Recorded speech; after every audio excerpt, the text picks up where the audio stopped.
Yo, yo, yo, what's good? Shoot. Did I lose you, bro? Dang. Oh, there we go. Okay. Yeah, We back. Yo, yeah, yo, no, yo. What's good? It's your boy, that motherfucker Steve. You watching EmceeTV, the podcast. I was like, oh no, what happened? what up? What up? What up? It's AsPhate. What happened? Hardcore Fatal Rock, Max to the Blue G4, and the Natural Remedy, the mighty TNR crew, straight out of the Nightmare Realm. I love it, bro. I love it. Um, I'm so excited to have you on today. Uh, this is going to be ultra fun. So, man, I've been rocking in this Des Moines hip hop scene since like 2002 when I first moved out here from Denver. Um, but you've been holding it down for a long minute too. Let's go ahead and start with the early days. And I know you're originally what, like from Indiana, I think, but you've been holding it down for Des Moines a long time. Where do you want to start at? Yeah, man. I mean, so just to, I guess, like preface the history, yeah, I was originally born in Indiana. I lived a little down south as well. Long story short, mom's moved us up to Iowa at the age of 17, kicked me out the crib, left me on the street, and moved up out of state. So I ended up graduating from high school in Fort Dodge, Iowa, then got recruited to hoop at Grandview, ended up here in Des Moines, Iowa in 2002. And I really kind of jumped off the porch in terms of music close to around '04, '05 here in Des Moines. And I've been here ever since. So as far as I'm concerned, whenever I'm on the road traveling or someone has a question, Des Moines and Iowa is where I'm from. I'm proud to Hey, rep it. I've been here longer than I've been anywhere else. I was able to raise a shorty here and really like, kind of get shit rocking in terms of like different aspects of the hip hop culture. I got down with FSC, the Floor Spiders crew. So I've been b-boying for 18 years. Been writing graffiti for 17 years. Um, and emceeing since even before that time. But really, '04 is '05 is when I started actually doing shows, playing the House of Bricks, getting in battles at Jazzy Willie's, playing the Muse, and then from there, things kind of escalated before we started getting on the road and all that type of action. that's dope, bro. Yeah, I mean, it, you covered a lot of stuff right there, but you definitely been holding it down for a long time. I mean, so okay, so when you first came out here, who was kind of holding it down in the Des Moines hip hop scene? Who were the dudes? How old were you when you first moved out here? You said 17? No, no, no. So I was 17, but my mom's originally moved us from Indianapolis, from that town to Dodge, right? Fort Dodge. So I was in Fort Dodge at the closing part of '99. I graduated from there in 2000. I only hooped for 1 year, but that was enough to get like a scholarship to Iowa Central. We rocked out that year. We were nationally ranked. We had kind of turned the program around a bit and that sort of thing. So I ended up getting recruited from there to Grandview. So that took place in 2002. And that's the first year that I was really, really here in Des Moines, settling into Des Moines and all that sort of action. I lived right Okay. over there off of Whole Avenue. But I would say what happened was in Grandview, there was a little talent show. I think this would have been like '04. The finals of the talent show took place at Val Ballroom. So that was my first experience with that venue. And I feel like we got second in that talent show. Well, anyway, that show consisted of myself, my roommate from Chicago at the time, whose name was Shaul. Uh, and we ended up coming in second in that joint, but it was in that moment that we kind of recognized, like from an MCing standpoint, oh, we kind of got, a blend of sounds that the marriage sounds proper type of thing. And so at the time, I happened to be working at some clubs here that'll go unnamed, and I was bouncing. And at the time that I was bouncing, there was a cat there who was DJing. His name happened to be DJ Episode. Oh And I shit. remember, yeah, so I remember like I would go out this was back at the time, this is '04ish, '05ish. So before the club would start, Ed would come in and he'd have, 6 to 9 crates. So me being security and being out there early and me always being like a follower of like the, kind of the true school vibe and understanding of hip hop, I started helping him carry his crates in, and I was glad to do so. Especially when I saw a lot of names that I was familiar with. I grew up like being a Woo head, Killer Army, Helter Skelter, and all that sort of action. But like at the same time, I had an eclectic vibe to me because I lived down south, so I had an appreciation for Outkast when they first came out. Alabama was I lived in Alabama, and Atlanta was only 3 hours away, right? So when players Southern Playalistic kind of like music came out, we was on that. 8 Ball and MJG shit, we was on that. When I went to Texas, my homies, it was on Screwed and Fat Pat and all that other sort of shit. We was on that.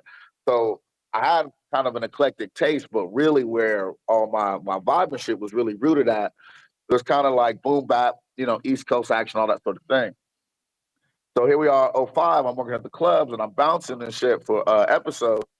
And well, my fault, I'm bouncing for the clubs. But before before the club night kicks off, DJ Episode is showing up with these crates, and I'm developing this rapport with him, and I'm helping him roll the crates in. And I just started noticing he have all these titles and shit that I'm familiar with. So I'm seeing like, damn, Lords of the Underground, like damn, Onyx and Duck Down Records and Smith and Wesson. You know what I'm saying? I'm seeing all these names. I'm like, damn, hold on, this is right up my alley. Plus, I had always wanted to be able to cut and mix and blend and scratch and do all that. Long story short, one day we were outside. It was nighttime. We was on a break or whatever, and I was like, "Eb, I got rhymes, right?" And he was like, he did that. He had that little look. Eb can have like, really, really, like, all right, motherfucking type shit, And I proceeded to spit a little something, and I guess it was decent enough for us to kick off a relationship.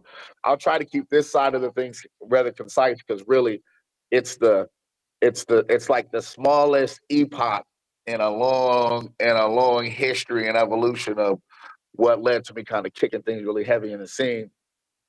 But what happened from there is I eventually started connecting with Ep outside of the club arena and would show up at his crib. Well, at the time, Episode was one of the few industry DJs in the area. And so for people who aren't aware of that, at that time frame, what that means is I would show up at his house and his whole front porch would be covered with boxes from records from Tommy Boy, from Atlantic, Duck Down, from Live, from whoever, right? Def Jam, whoever.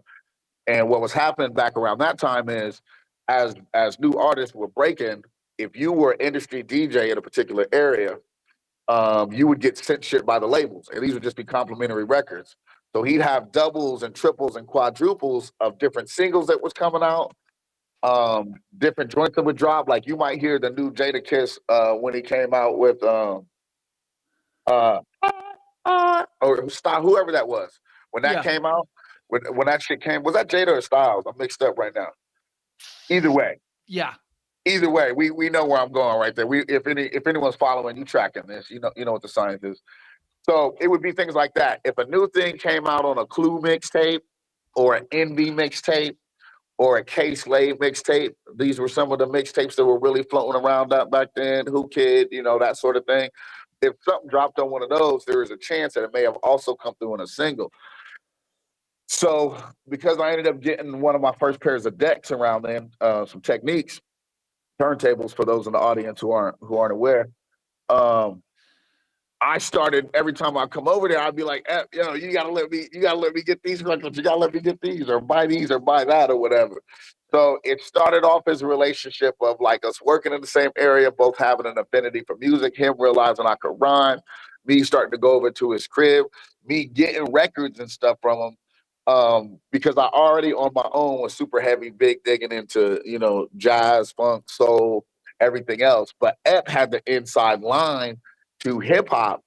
And he was, for the most part, he was getting it free because labels would send this stuff to him and other industry DJs at that time. And they would essentially say this: hey, we got this new artist dropping, this cat named Lloyd Banks. We want to see if he could chart in your area, if he would actually do well for us to have him tour and do things like that in your area. So the method that they used back then is labels would actually send this free vinyl to certain DJs. The DJs would give them a report back on it, but they'd be sent with all these extras and stuff. So I started to populate my crib with some of that action. Anyway, at That's that dope, time, bro. love.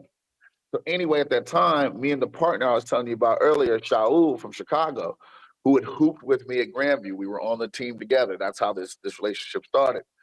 We actually formed a group called the Gutter Brothers. You could probably still, excuse me, you could probably still maybe maybe Google some shit on the Gutter Brothers. It would probably be under Gutterbros period, more so than anything else. I think I looked up some shit later on at one point in time and saw a different spelling, and it was like a plumbing company. I was like, oh shit, you know. But anyway, at that time, we kind of started a little imprint episode. Had a daughter named Madeline, so we decided to call the little imprint Madeline Soul Records. And me and Shaul began to rock and do our first set of like shows and shit. Just kind of rocking here, mainly locally in town. So that would be places like the House of Bricks, Bel Air. Um, uh, this was when I say House of Bricks. There's been multiple locations. Those familiar with Des Moines will know that. So this would have included both of them. It would also include Vaudeville Muse. And then I think towards the end of that era, we may have edged out in some places like Peoples and stuff like that, right? That's what's up. Yes. Now here's the thing. During that time frame, Ep was really, really big on us coming out with a vinyl record. I was just as big on that because I always loved vinyl. But in the process of us taking a year or two and amassing these songs that we had done together and we were performing at shows, what would happen is every time I'm ready, like for the album to be out and to be ready to push and move on to something else, Ed would be like, I think maybe we got the B side, but we ain't got the A side yet. Just yet. We need an A side. We need a banger. We need a banger, B. This is what he would always say. He was like, we need an A side banger type shit like that. And the long and short of it is, I got to a point where I got with a local producer from here known as Aon Gray. And a lot of people know Aon. He had established himself independently as an MC. He had also worked with Guy Dengadima from Dope Click as originally as Babel Section. Later on, I think is either Gunmetal Skeleton. Yeah, Gunmetal Skeleton. And he had worked with Soul Crate as Dead Meat as well. But anyway, he was a known and still is a known prolific producer here in the area. He also had the kind of vibe that I was really looking for. The way that I ended up meeting Episode is through some of his connection, just some of my work and music and shit getting out there. There was an instance where I was supposed to be on a record with Sean P from Who can? Helter Skelter. Yeah. Rest in peace, Sean P. And I'll never forget. Number one, we went over to Aon shit. It was my first time meeting him. Long story short, he played a record. I loved it. Got busy on it. We sent it off. For anybody who was ever coming up in the '90s doing music, you know this story. Then this ain't my only one like it. But we all know this story of a situation where like somebody asks you for something, they're like, "Yo, send the demo." Or send the CD or send this or whatever. You do it. Supposedly you get the word back. They love it. Oh, they go crazy. Ah, that's not whatever. And then it turns into cricket. You know what I'm saying? And you don't hear shit more after that. So that song, I think Aon might be able to dig that up for at least just that little verse or whatever. But that never came to fruition, but what it did do is it opened up the door for Aon realizing that there was an MC like me who in the area. And at that time, I was very much a sound bombing sort of like, I just like to get busy. I'd come from the environment in Indianapolis at North Central High School, which is like one of the largest schools there, 3,700 kids at the school. Yeah. It was so big. I remember this chick hung herself in the bathroom, dude, with military like bootstraps. And when that happened and the name started circling around the school, I remember we was all like, who is that? Like nobody even knew who it was.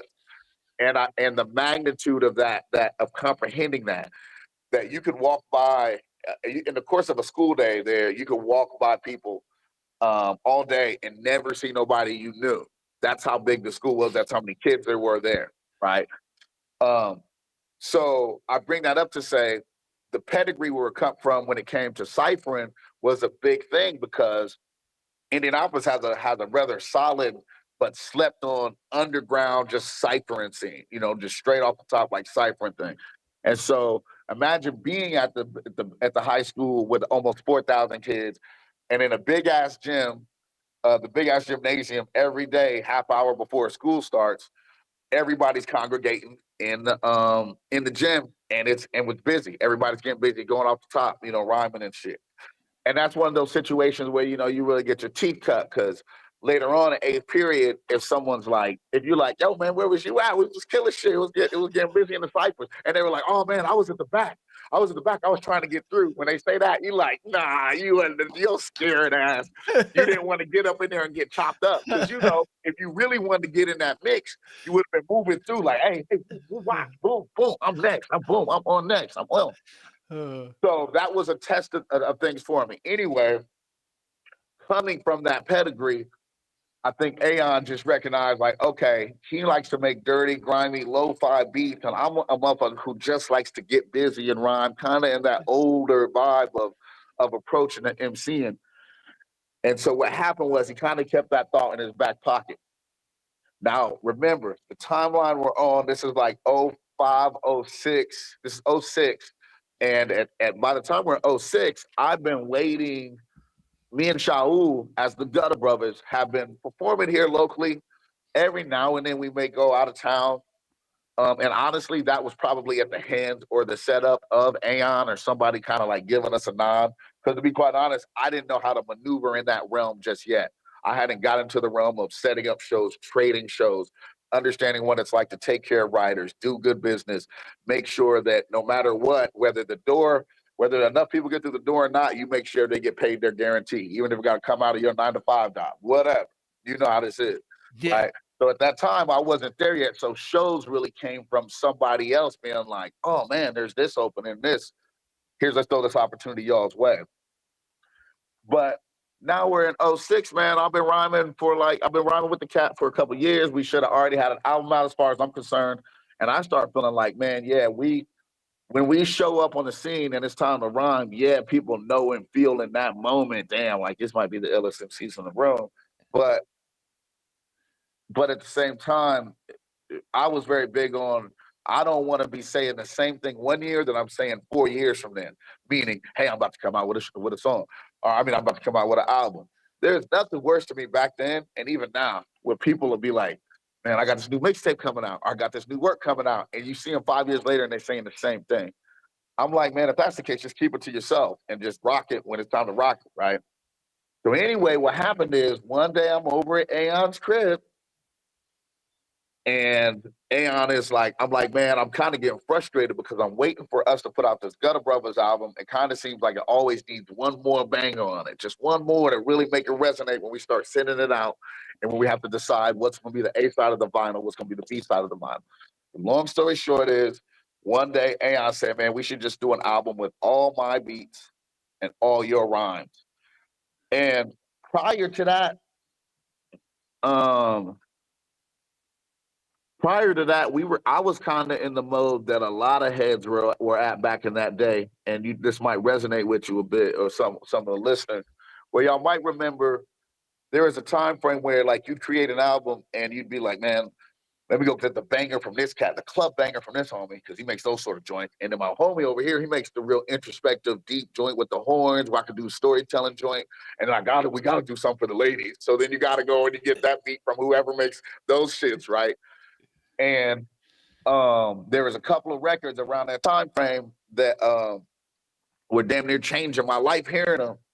Mad Villain was one of them with the juxtaposition of, Madlib and Doom, and then me hearing some shit from Quelly and them, which eventually became the crew I ended up getting down with at G4 with Quelly and Maker, and then digging more and more into that whole concept of one MC forming with one producer for an entire project.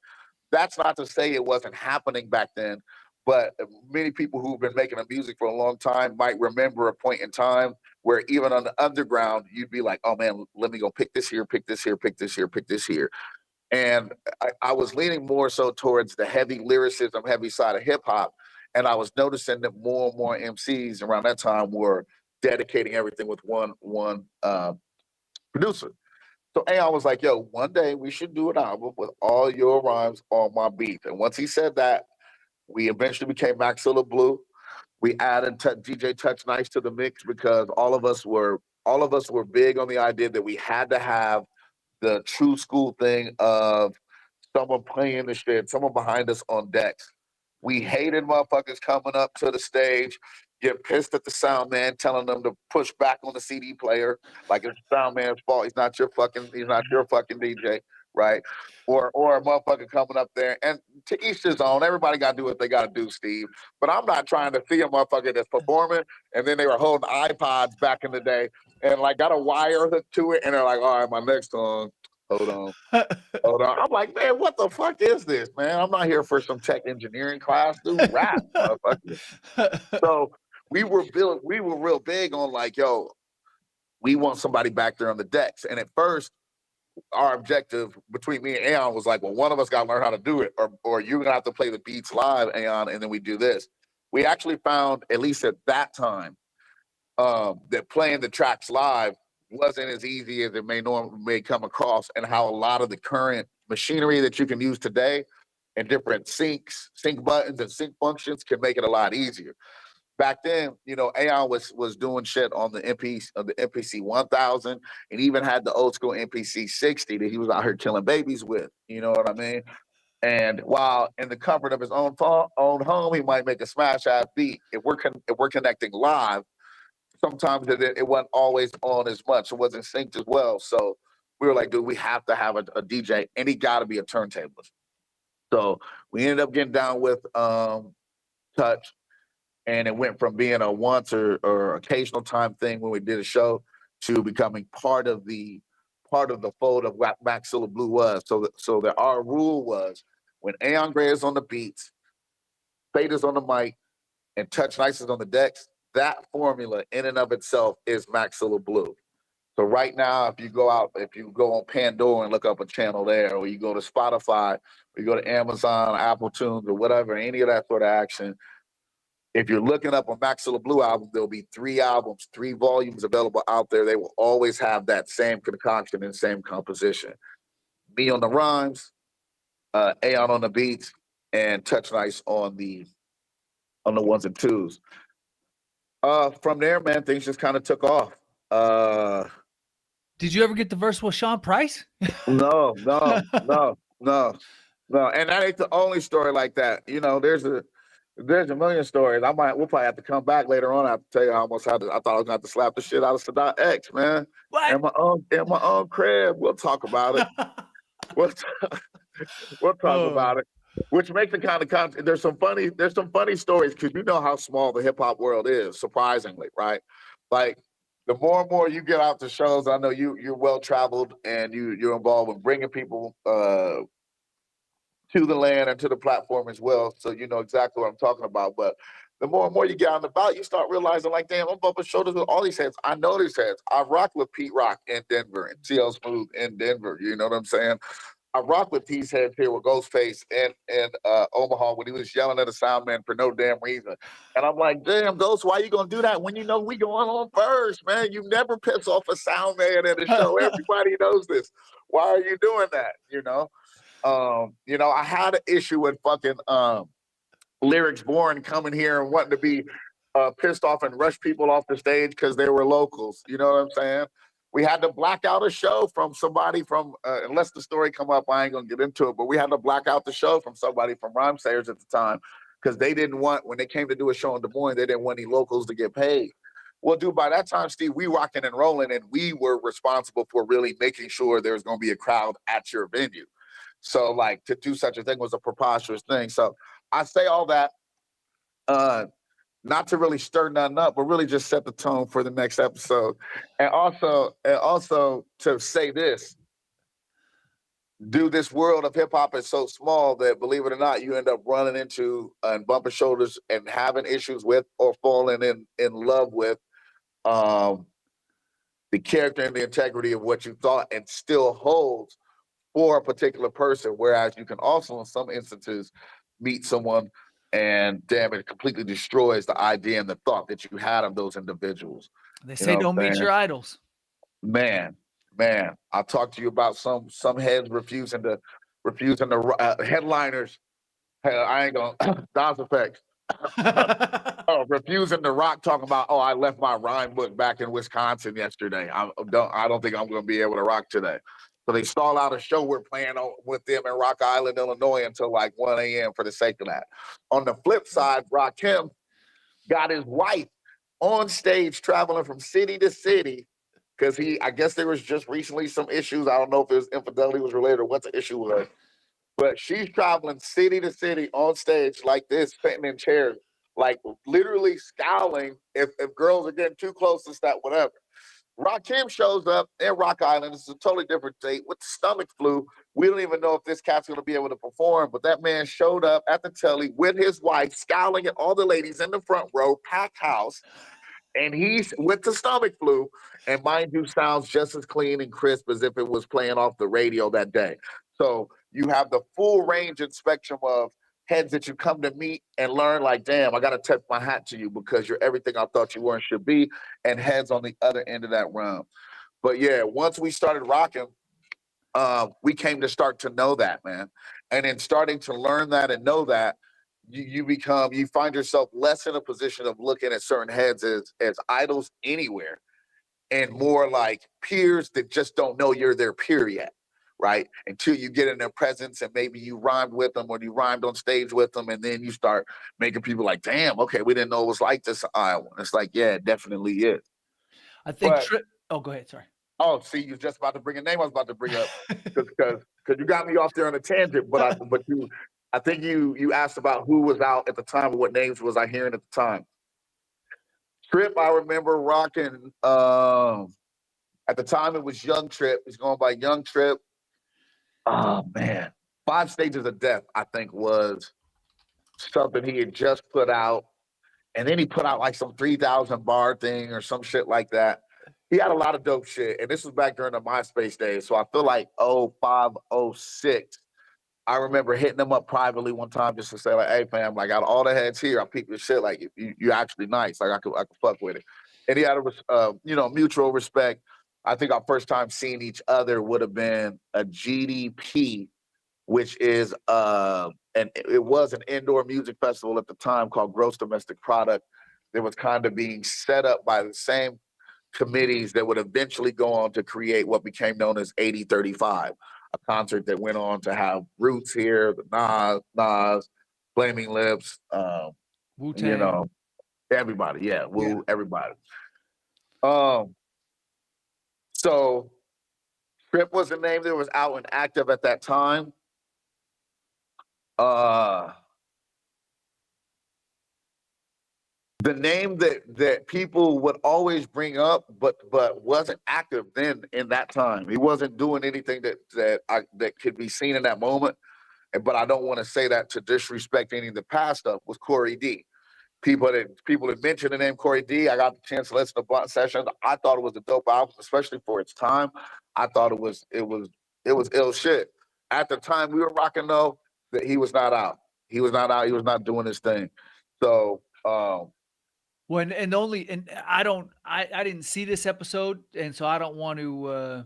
Maybe I shouldn't even bring it up because it's kind of hearsay. But I feel like enough people have said it that it must have happened. But I think when I first came out here in '02, Corey D was huge. I used to see his stickers plastered everywhere and everything. You know what I mean? But I never actually saw him at any shows or anything like that. But from what I heard was he got brought on Rap City the Basement yeah. and allegedly kind of took a dump on the city, and folks were somebody Tigger whoever interviewed him said what's going on in Des Moines, and he said ain't shit going on in Des Moines. And so I think Oh and wow, again not I don't know that that's a fact, that's crazy. but you know what I mean, like I think he lost according to what a lot of MCs have said, he lost a lot of respect in the city when that was our time to shine as a unit, Oh you know what I mean. yeah, I heard a totally different thing that had to do with some personal struggles, but I'll leave that to either him to tell the story on or somebody that's a little bit closer connected to it because I wouldn't want to misquote anything. But yeah, my what came across my plate in terms of what happened was it was more so one of those things where the pressure and the limelight and the type of things you can get involved with that can make Sure. someone go astray may have like played into things, who knows, maybe it was a combination of both. But anyway, his name was just kind of floating around. I'm gonna say something, and I want to try to be as candid as possible because that's what everybody knows me as being. But I also don't want to be disrespectful in any way. I think I've said the names. Who else? Maybe.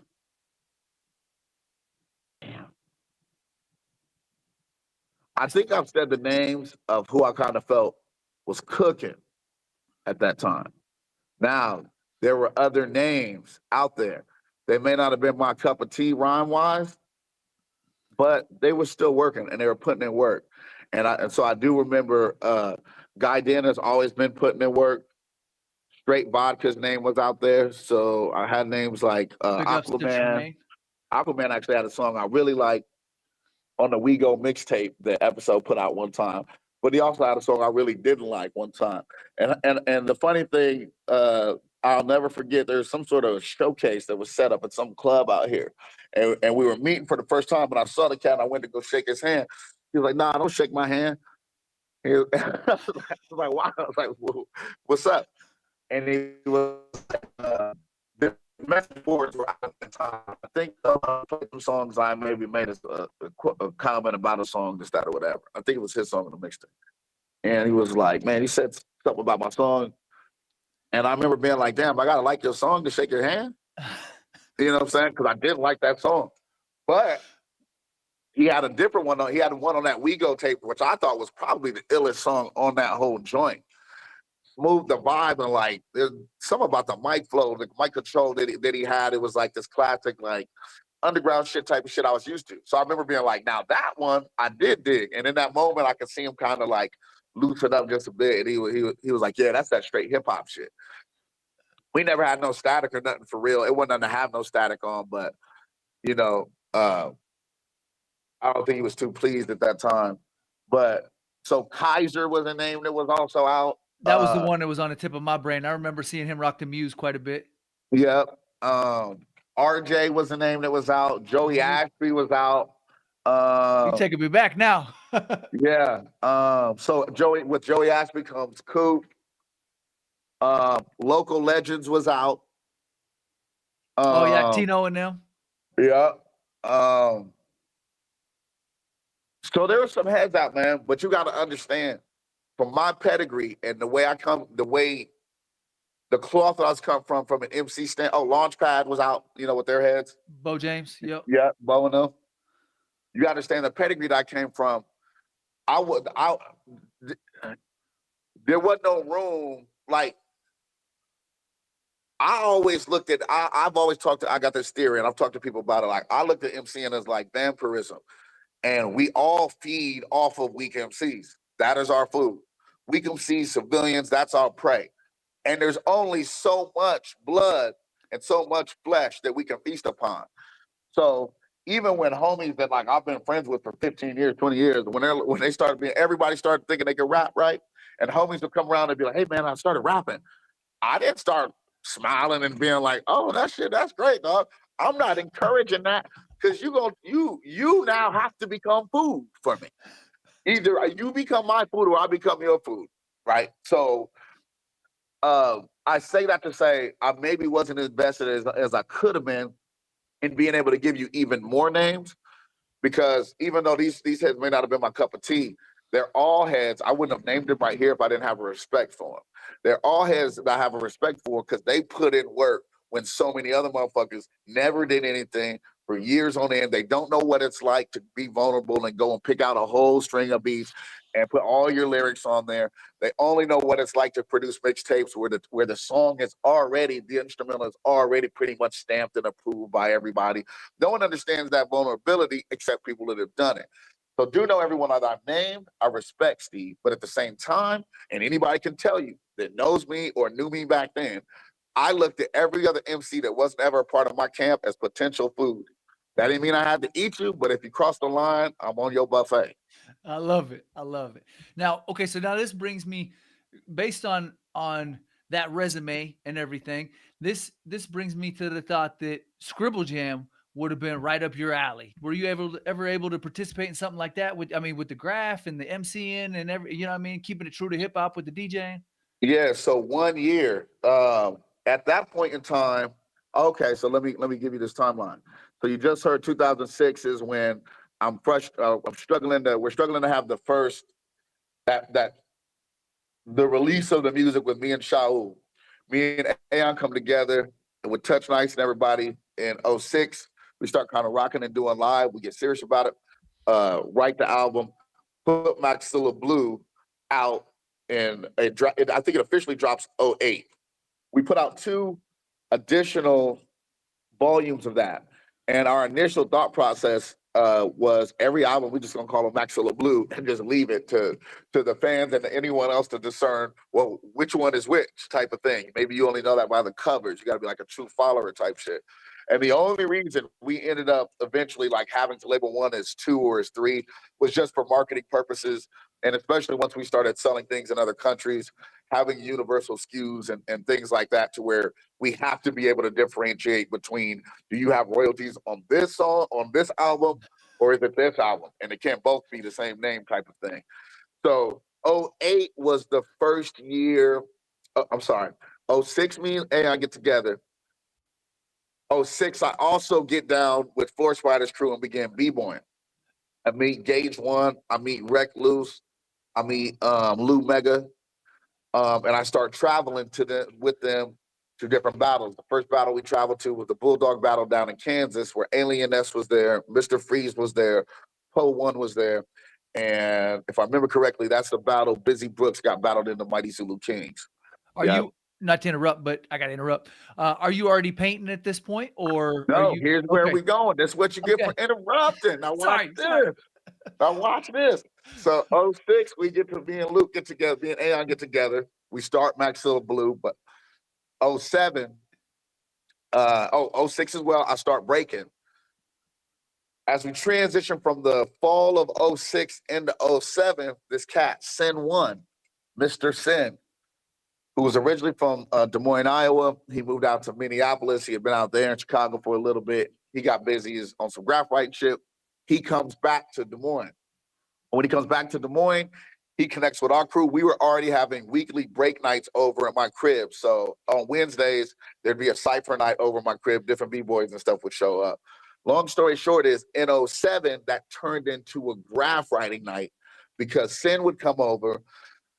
There were already a couple of heads in Floor Spiders that were heavily affiliated with Graffiti.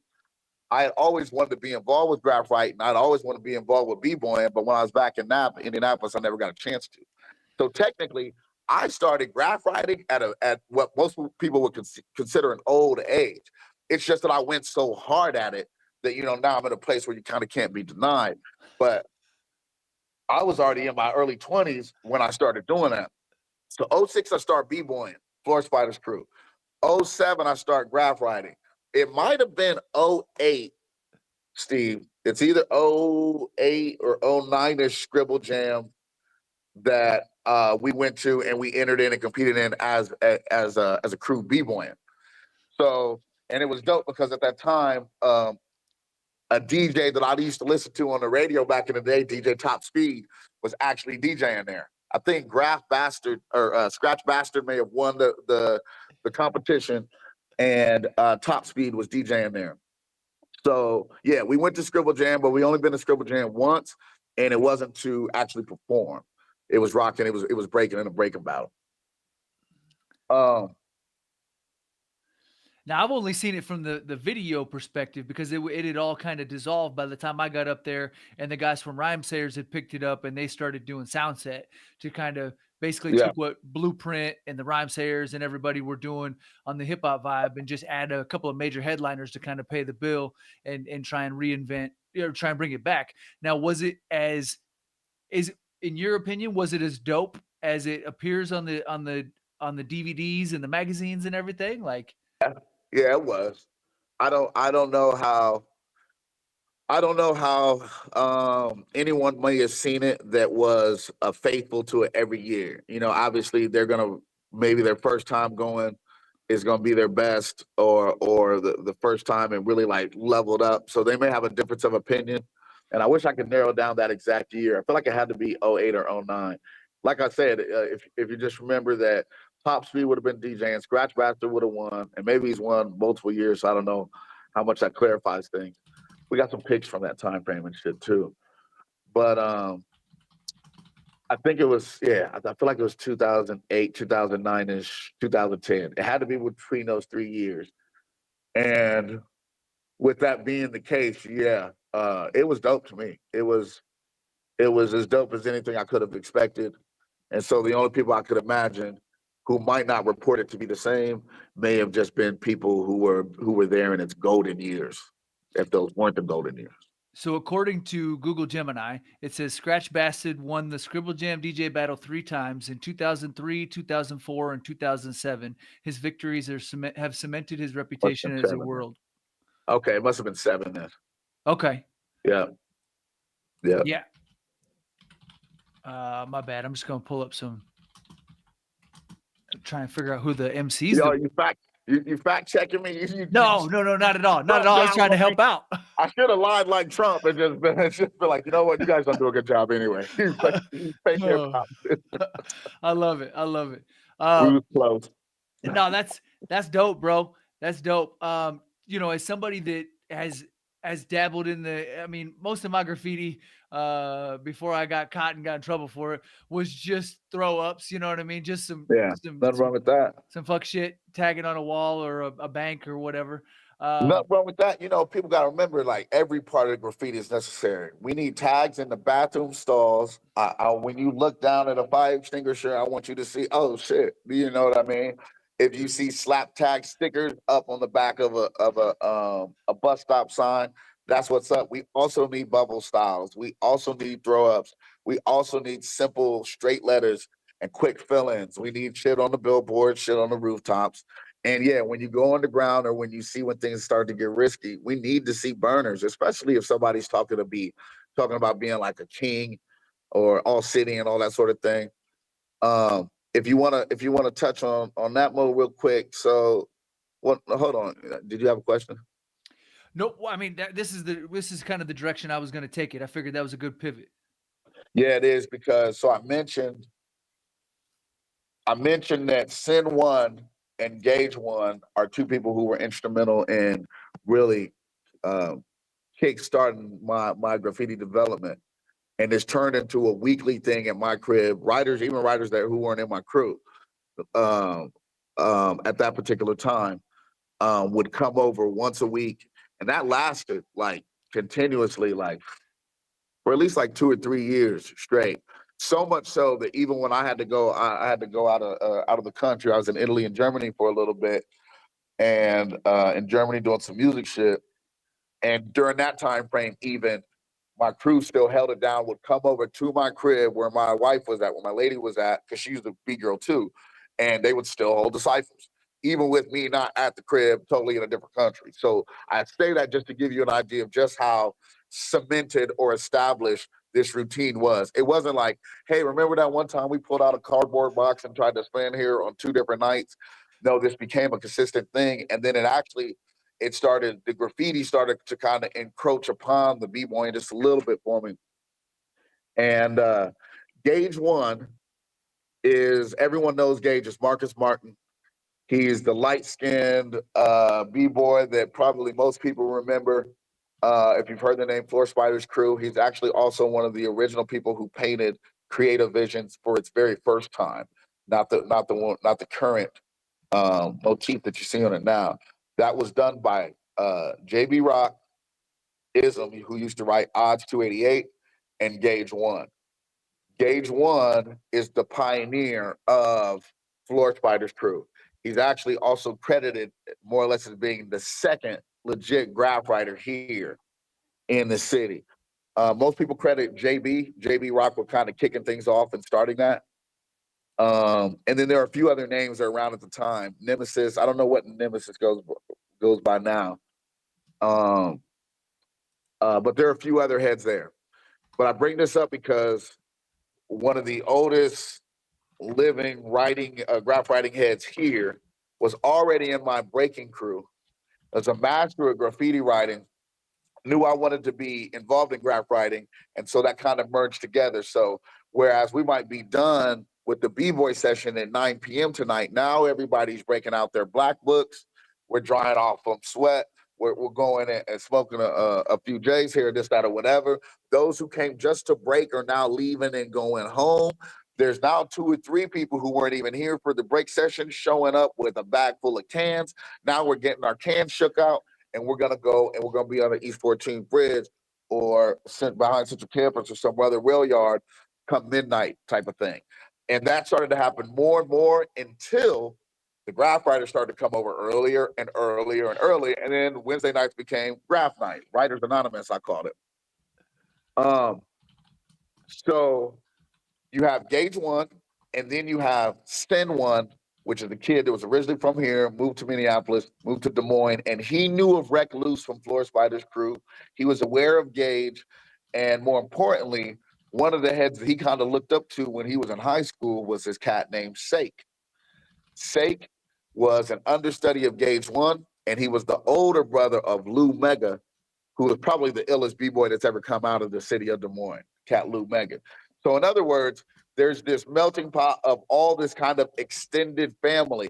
And so in '06, transitioning into '07, I now get paired up with an OG from my breaking crew who put me on a certain understanding of graffiti, and a younger head who's closer to my age, who's come back with influence from Chicago and Minneapolis, and now is back in Des Moines.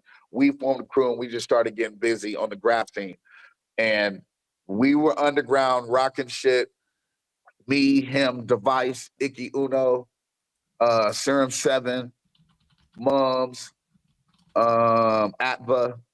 We were rocking shit probably until 2011, 12. I think maybe 2010-ish. Yeah. Yep. Around 2010-ish. Things happen, in terms of like, crews, families and shit fall apart and all that sort of action. And at that time, I started really getting heavier, busier on like traveling. So 2012, I ended up doing my first tour with Quasar from Typical Cats, y'all might know of, G4 and Galapagos 4, with Bat Sauce and Lady Daisy. So we're doing Vegas, we're doing Washington, we're doing California, we're doing all that sort of shit. And I've told this story before. This is it's a quick one. It ain't even gonna be a full story. I've told this before, but just to make clear my position on where I'm from. We were playing in Vegas. We were at the Beauty Bar. We were playing in Vegas. Shouts to my homeboy Ross One, Lloyd's crew, DBS.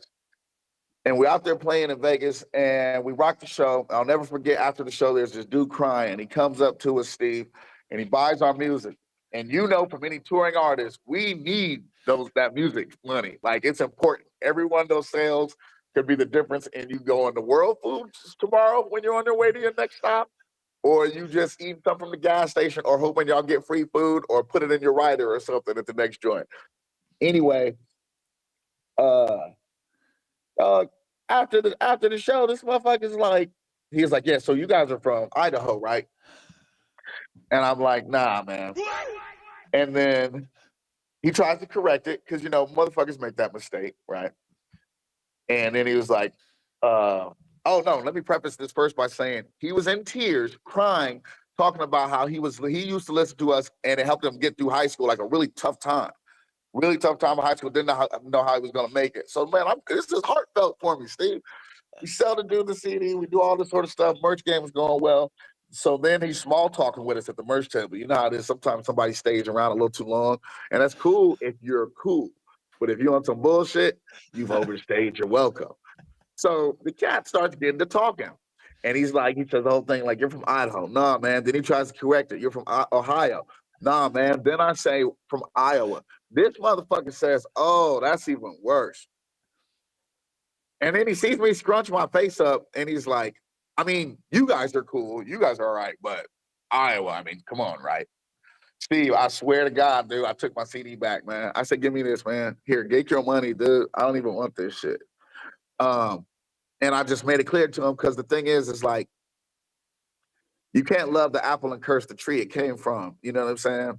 And I'm not into, it don't matter where I'm at in the US, I'm not into a motherfucker thinking that they can shit on Iowa, but in my face, they got to tell me I'm cool with them. My crew is cool just because you can't fuck with us. You also can't fuck with where we from. You just ain't found all those other pockets of poison yet. You know what I'm saying? So I tell that story. I usually like to put that out there just so people are clean and aware. If you ask me where I'm from, it's Des Moines, Iowa. If you ask me what I rep, it's Des Moines, Iowa. That is why, as I started to get more and more on the road, dude, what I would do is I'd set up, if we're going to be in this city, man, let me see if there's a graph writer out in that city I can connect with. Boom. We connect, we hit some rails maybe at the end of the night. We hit the freights at the end of the night after a show. You know what I'm saying? I'm getting up the next day. I'm in the vans and shit. That motherfuckers are like, "Why does it smell like paint up in the van? We gotta ride 3 hours to the next joint." I'm trying to act like it ain't me. You know what I'm saying? I was like, "Man, I don't know. There's a lot of motherfuckers at the show that had paint all over them. I don't know if the fumes just getting no shit or what." But the long and short of it is that eventually led to me throwing events like Color Codes in Des Moines, which is Iowa's seminal graffiti writing exhibition. For those who aren't aware, if you ever get down to Des Moines to 900 Mulberry Street, which is the old social club, what's currently on the walls and everything that's been there from the year of 2013 and 14 has come from myself, my crew, or an event that we've set up and thrown. And a lot of times in hosting those events, I had certain stipulations. And one of those would be you gotta respect us. You're not coming here shitting in our city. You're not thinking we don't know what the fuck we're doing. We got our own history, we got our own legacy. And if you can't get with that, then you can get the fuck up out of here because we really don't need you to do anything. Right. Amen. So the reason that's important to this story and to go full circle is because that young cat that came back in '07 to Des Moines, whose name was Mr. Sin, who I went and became crew with as we started doing mad graffiti shit, and he fathered my hand style. Had a lot of influence in some of the work I do and that sort of thing. To this day, we're still cool. We still do projects here and there. There's matter of fact, there's some work on Ingersoll you can catch of his. I'm not going to tell you where because I can't say whether or not we have permission to do that, but it's there. And but it's there. And seeking ye shall find. But uh that cat actually and not only him but everyone here inspired me back then to create a hardbound book of everybody's work in the city, whether I beef with you, whether our crews got down with yours or not. If we collected work on yours in the city, throw ups, tags, whatever, I put it in this hardbound book. Well, back then, that was to put a hardbound book out, you had to go through a keepsake site like Kodak or Snapfish. 124-page book was costing over $100. It wasn't practical for mass production. And so the long story short of that, Steve, is that I'd always had a dream kind of to like um, eventually put out a graph magazine. And now, just yesterday, in fact, we did release issue 3 of Innocent Display magazine, which is it's a magazine that is based on either Iowan vandals. You either got to be from Iowa, or we might capture some shit from out of staters, but it would have been done somewhere on Iowan soil. So it doesn't have to be in Des Moines. It could be anywhere. It could be fucking, we've got stuff in there from Iowa City, from Fort Dodge, from Waterloo, from wherever, Cedar Rapids. So for anybody listening that is an Iowa writer or you've been benching shit and you captured some shit in Iowa, send flicks to Fates Crate, which is PHATESCRATE at iCloud.com. That's Fates Crate, PHATESCRATE. Well, that issue just dropped yesterday. People interested in purchasing that issue can go to innocentdisplay.com, just like it sounds, just like it is naturally spelled. Innocentdisplay.com. And interestingly enough, this particular issue has a sit-down interview with Mr. Sin. So I just want to take that story full loop to tie in what we're talking about, its significance, and the context for where we are today. That's dope. That's dope. I was trying to keep up in the chat and get everything posted as we were, because we got a handful of people up in here. If you're just tuning in, we got AsPhate with us. You watching EmceeTV, the podcast. We're talking about all sorts of shit, hip hop. From we probably gonna have to do it. We probably gonna have to do a part 2 because there's a. It's definitely on the horizon. It's definitely on the horizon. The demon back is thick. Yeah, I mean, you've covered so many topics already, but there's so much more to talk about because your contribution to hip hop is so massive, bro. I mean, and I ain't even kissing ass by any means. You know what I mean? That, just you've had my respect since day one, and I've always been a fan of everything you've done. I know that you go hard at everything you do, and it's I first noticed some of your graph. I think at one of the Well, I mean, I'd always seen it around town, but I didn't know who was doing it. You know what I mean? From the stuff at behind Central Campus, and we went and we did photo shoots in front of the stuff you guys did down by the social club and stuff like that. Okay. But I wasn't quite familiar with who was necessarily putting all that on. You know what I mean? I was just a fan of what y'all were doing. And then as I grew to follow you more and more in your career, then I was hip to what was popping. But but I definitely didn't want to sleep on the comment section. We had Big Ray West up in here giving you a big shout out. He gave you the GOAT. We also had Smooth G slid up in here, and the homie Lil Heartbreak Kid from the Cellar Boys was up in here. We got a handful of people watching with us. We got about 6 Right. people up in here watching right now. But I think we peaked out at about 15 at one point. We had a gang of people up in here watching. So, we've been rocking for a minute. So that's dope to be able to get these maintained views and, people rocking with us and following. So, just wanted to I drop that in there. appreciate that. You mentioned you had said something about contributions and shit. Sometimes I've been so heavy on the graph shit lately, like it kind of swept under my radar a little bit. GoldenAgeHipHop.com, like not too long ago, I'm trying to find the article. If I can, I'll send you the link. But they had rated a 2015 album of mine that I did with Maker from G4 as one of the top underground hip hop albums of all time. And this is on record with things like Black on Both Sides, like Things Fall Apart from the Roots, like Deltron 3030, like Doomsday, like this. So to be on that list from a reputable site like that was a big thing. If I could figure out that joint, or if somebody can find the link, it was hiphopgoldenage.com, and the album would be Closed Doors to an Open Mind. That's on there. That is all my rhymes. That is all Maker. Maker is the producer who probably in the underground became most well known for rocking with our homeboy Quelly, but he's also done stuff that's on shows like Chicago Code. They've ended up in different movies. He's done Rick and Morty beats. The opening beat to Abbott Elementary, the Emmy-winning joint that's on Hulu. He did that. You know, so yeah, man. Sometimes I forget some of the shit it ain't even graph related, you know what I'm saying? And it's good to get back in there and get reminded of that. Speaking of which, though, those two names you just mentioned, Ray West and Smooth, I'd be remiss to not mention those heads, in terms of heads that you gotta respect. Ray just like, I mean, it's like the motherfucker just never sits down, you know what I'm saying? He stays busy.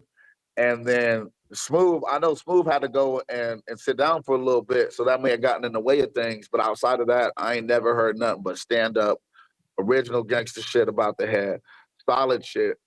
And for a brief period of time before I just moved recently, me and him was coming into contact a little bit more.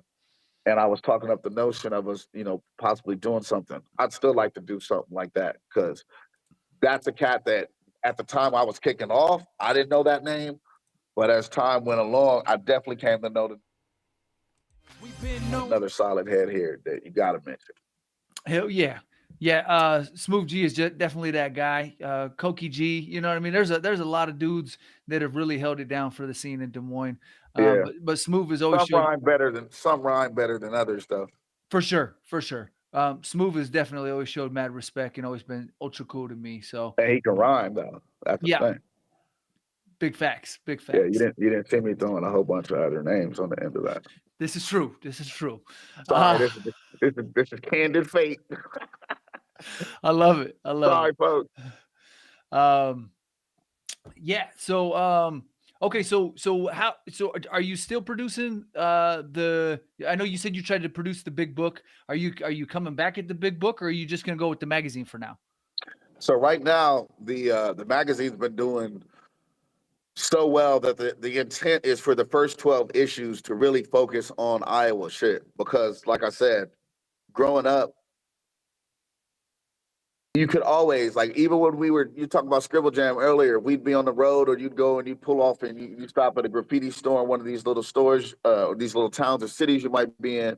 It was easy to find a graffiti magazine that had New York work, that had LA work, Miami work, And then over time, of course, you know, you had you started to get more Cincinnati work, Minneapolis work, Chicago work, and all that sort of action. Not to say it wasn't always there. We know shit been rocking, but I'm saying it was always easy to go and find magazines that had shit from everywhere else.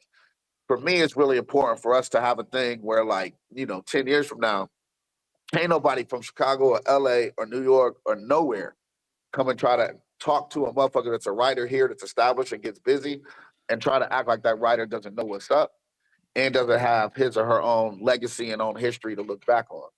So really my main objective is, at least for these first 12 issues, and we just dropped number 3, Yep. available at innocentdisplay.com. At least for these first 12 issues, to focus on either Iowan writers or work that was done in collaboration with an Iowan writer. Even that could be out of state work, right? If we capture it, or it's got to be captured on our soil. The key component, the operative word there is Iowa. After that, Steve, yeah, we may stretch out into some other things. I got a really big crew. You know, the Natural Remedy, which is mainly in Southwest U.S. You know, parts of Cali, Wichita, Texas, New Mexico. That's why I'm always in those areas. Boston. That's why I'm always in those areas. That's why I'm going back next month. I'll be in San Antonio, rocking again. What we're thinking about doing is putting together a hardbound book of all of my crew, and then secondly, those color code events we told you about. There's some rumblings. I'm trying to get in the talks with the city right now to get through all the bureaucracy and red tape to see if we can come and rock color codes again this upcoming year in 2026. And if that happens, our intent would be to have a hardbound book which features every piece that was ever done from the very first color codes event until now. So hopefully that answers your question in terms of getting into the hardbound version of anything.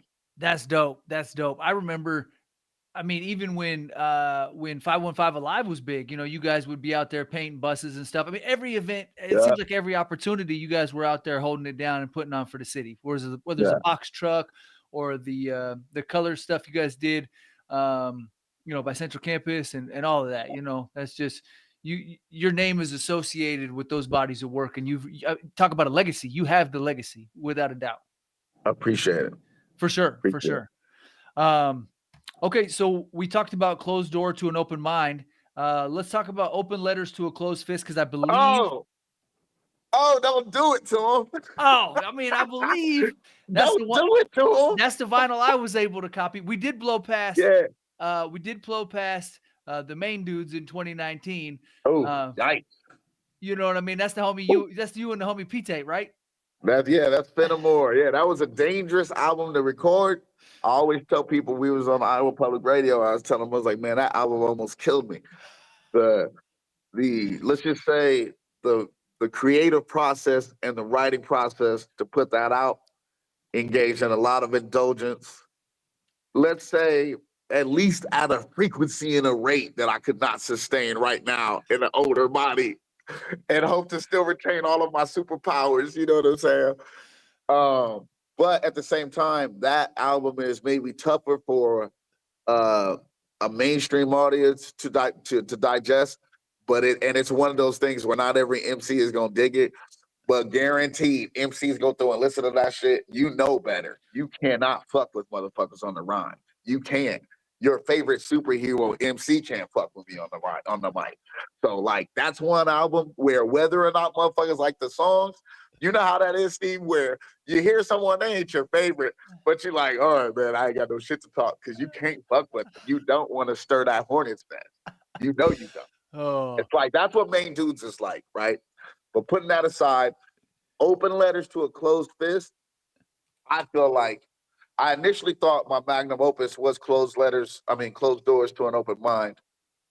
Um, it had my homeboys Quelly on there, Quasar, Hellsin on there, and it was just and it was the first album that I really directed from the standpoint of, all right, I want this to go here, I want this to start here. When we do this particular song, the whole first verse, DJ Touch Nice, I want you to just scratch. That verse is yours. So 16 bars is actually turntablism. then I come through with the hook, and then I take clean up type thing. That was the first album where I was kind of in that position. And it's also the first album where I learned to take direction from a producer. I hadn't yet really matured to that point in some of the earlier Maxilla joints. And I'll never forget, I was there were two different instances of this. I had been in South Dakota. It was, I think it was the first time we met Quelly. And there was rumblings of rhyme sayers being possibly raising their brow and some interest in Maxilla. We had just released a joint that was doing well at Fifth Element up in Minneapolis, selling well up there. R.I.P. to Fifth Element.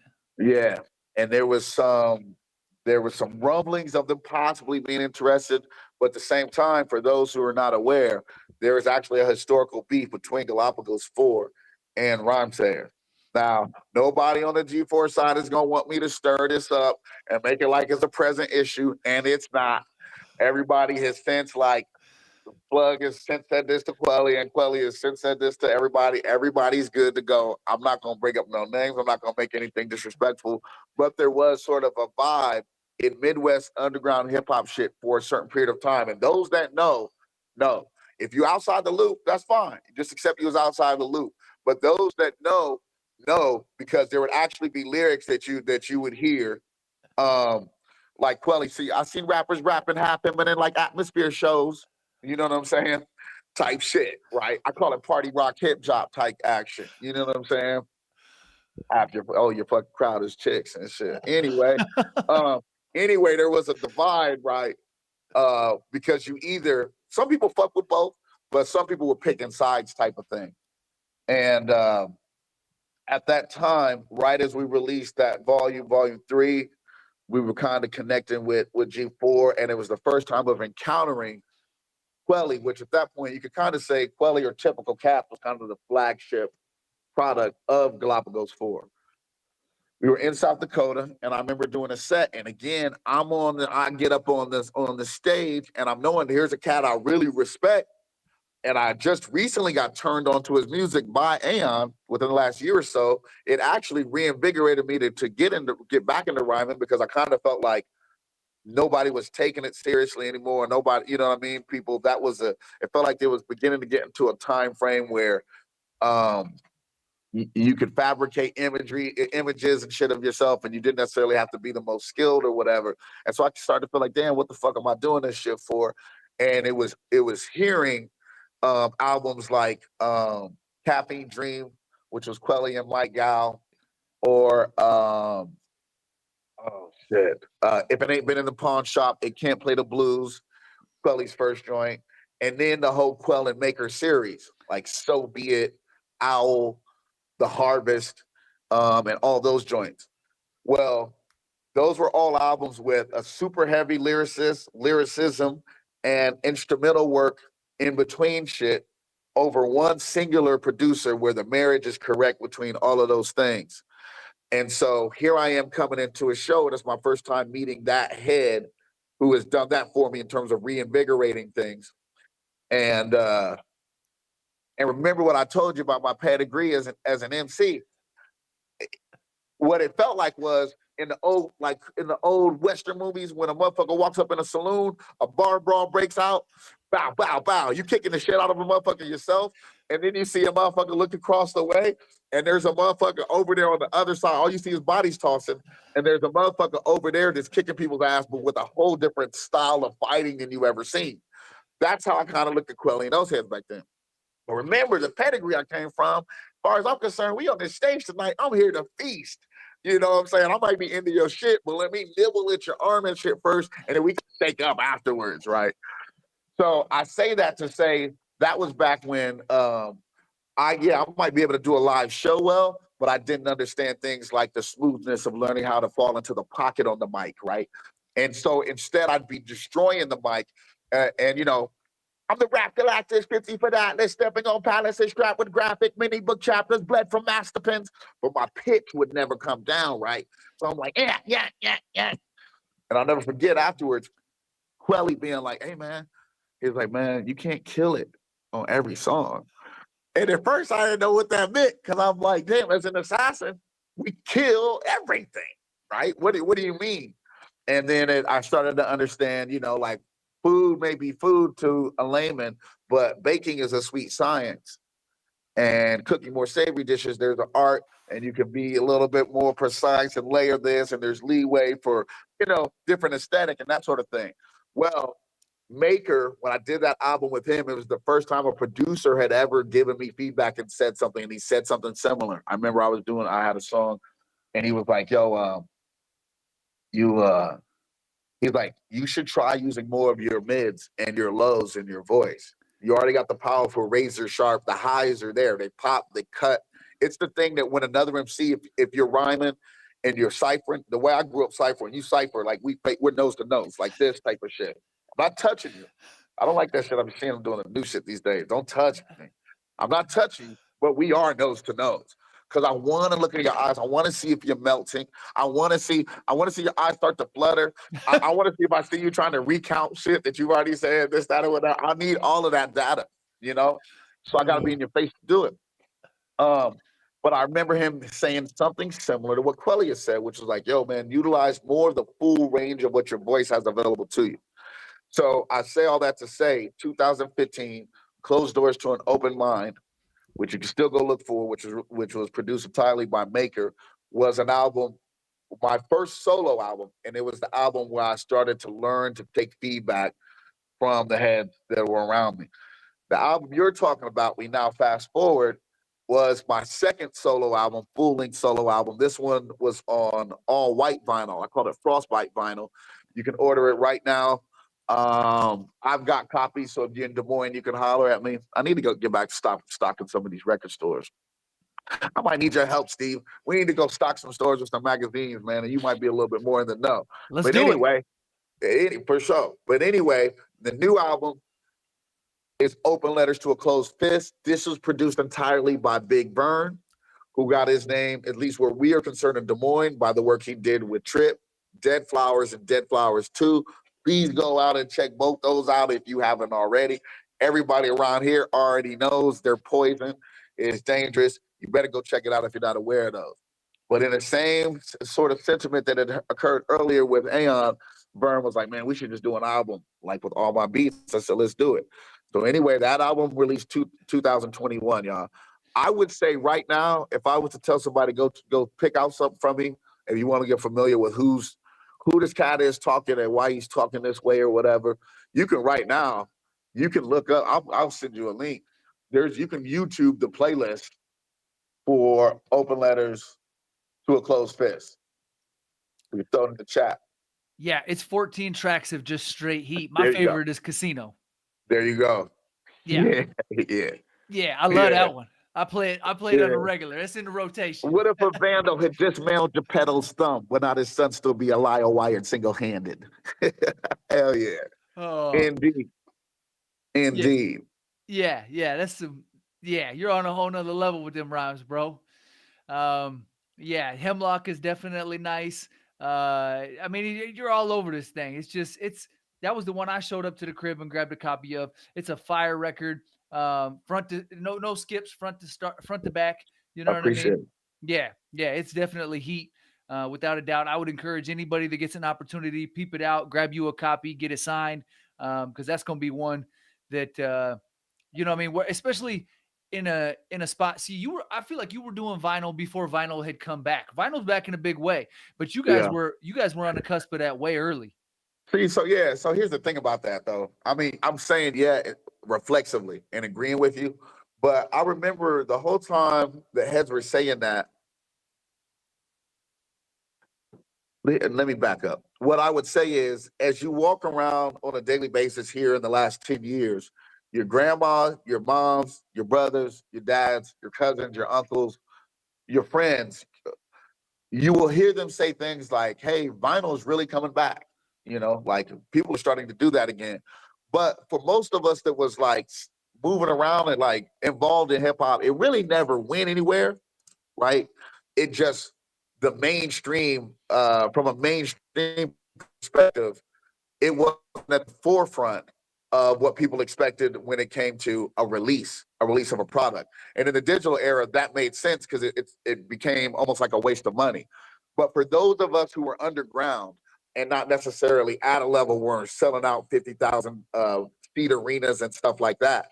Everyone we were doing shows with, People Under the Stairs, Ugly Duckling, all these heads we were coming across, we wanted to do what they were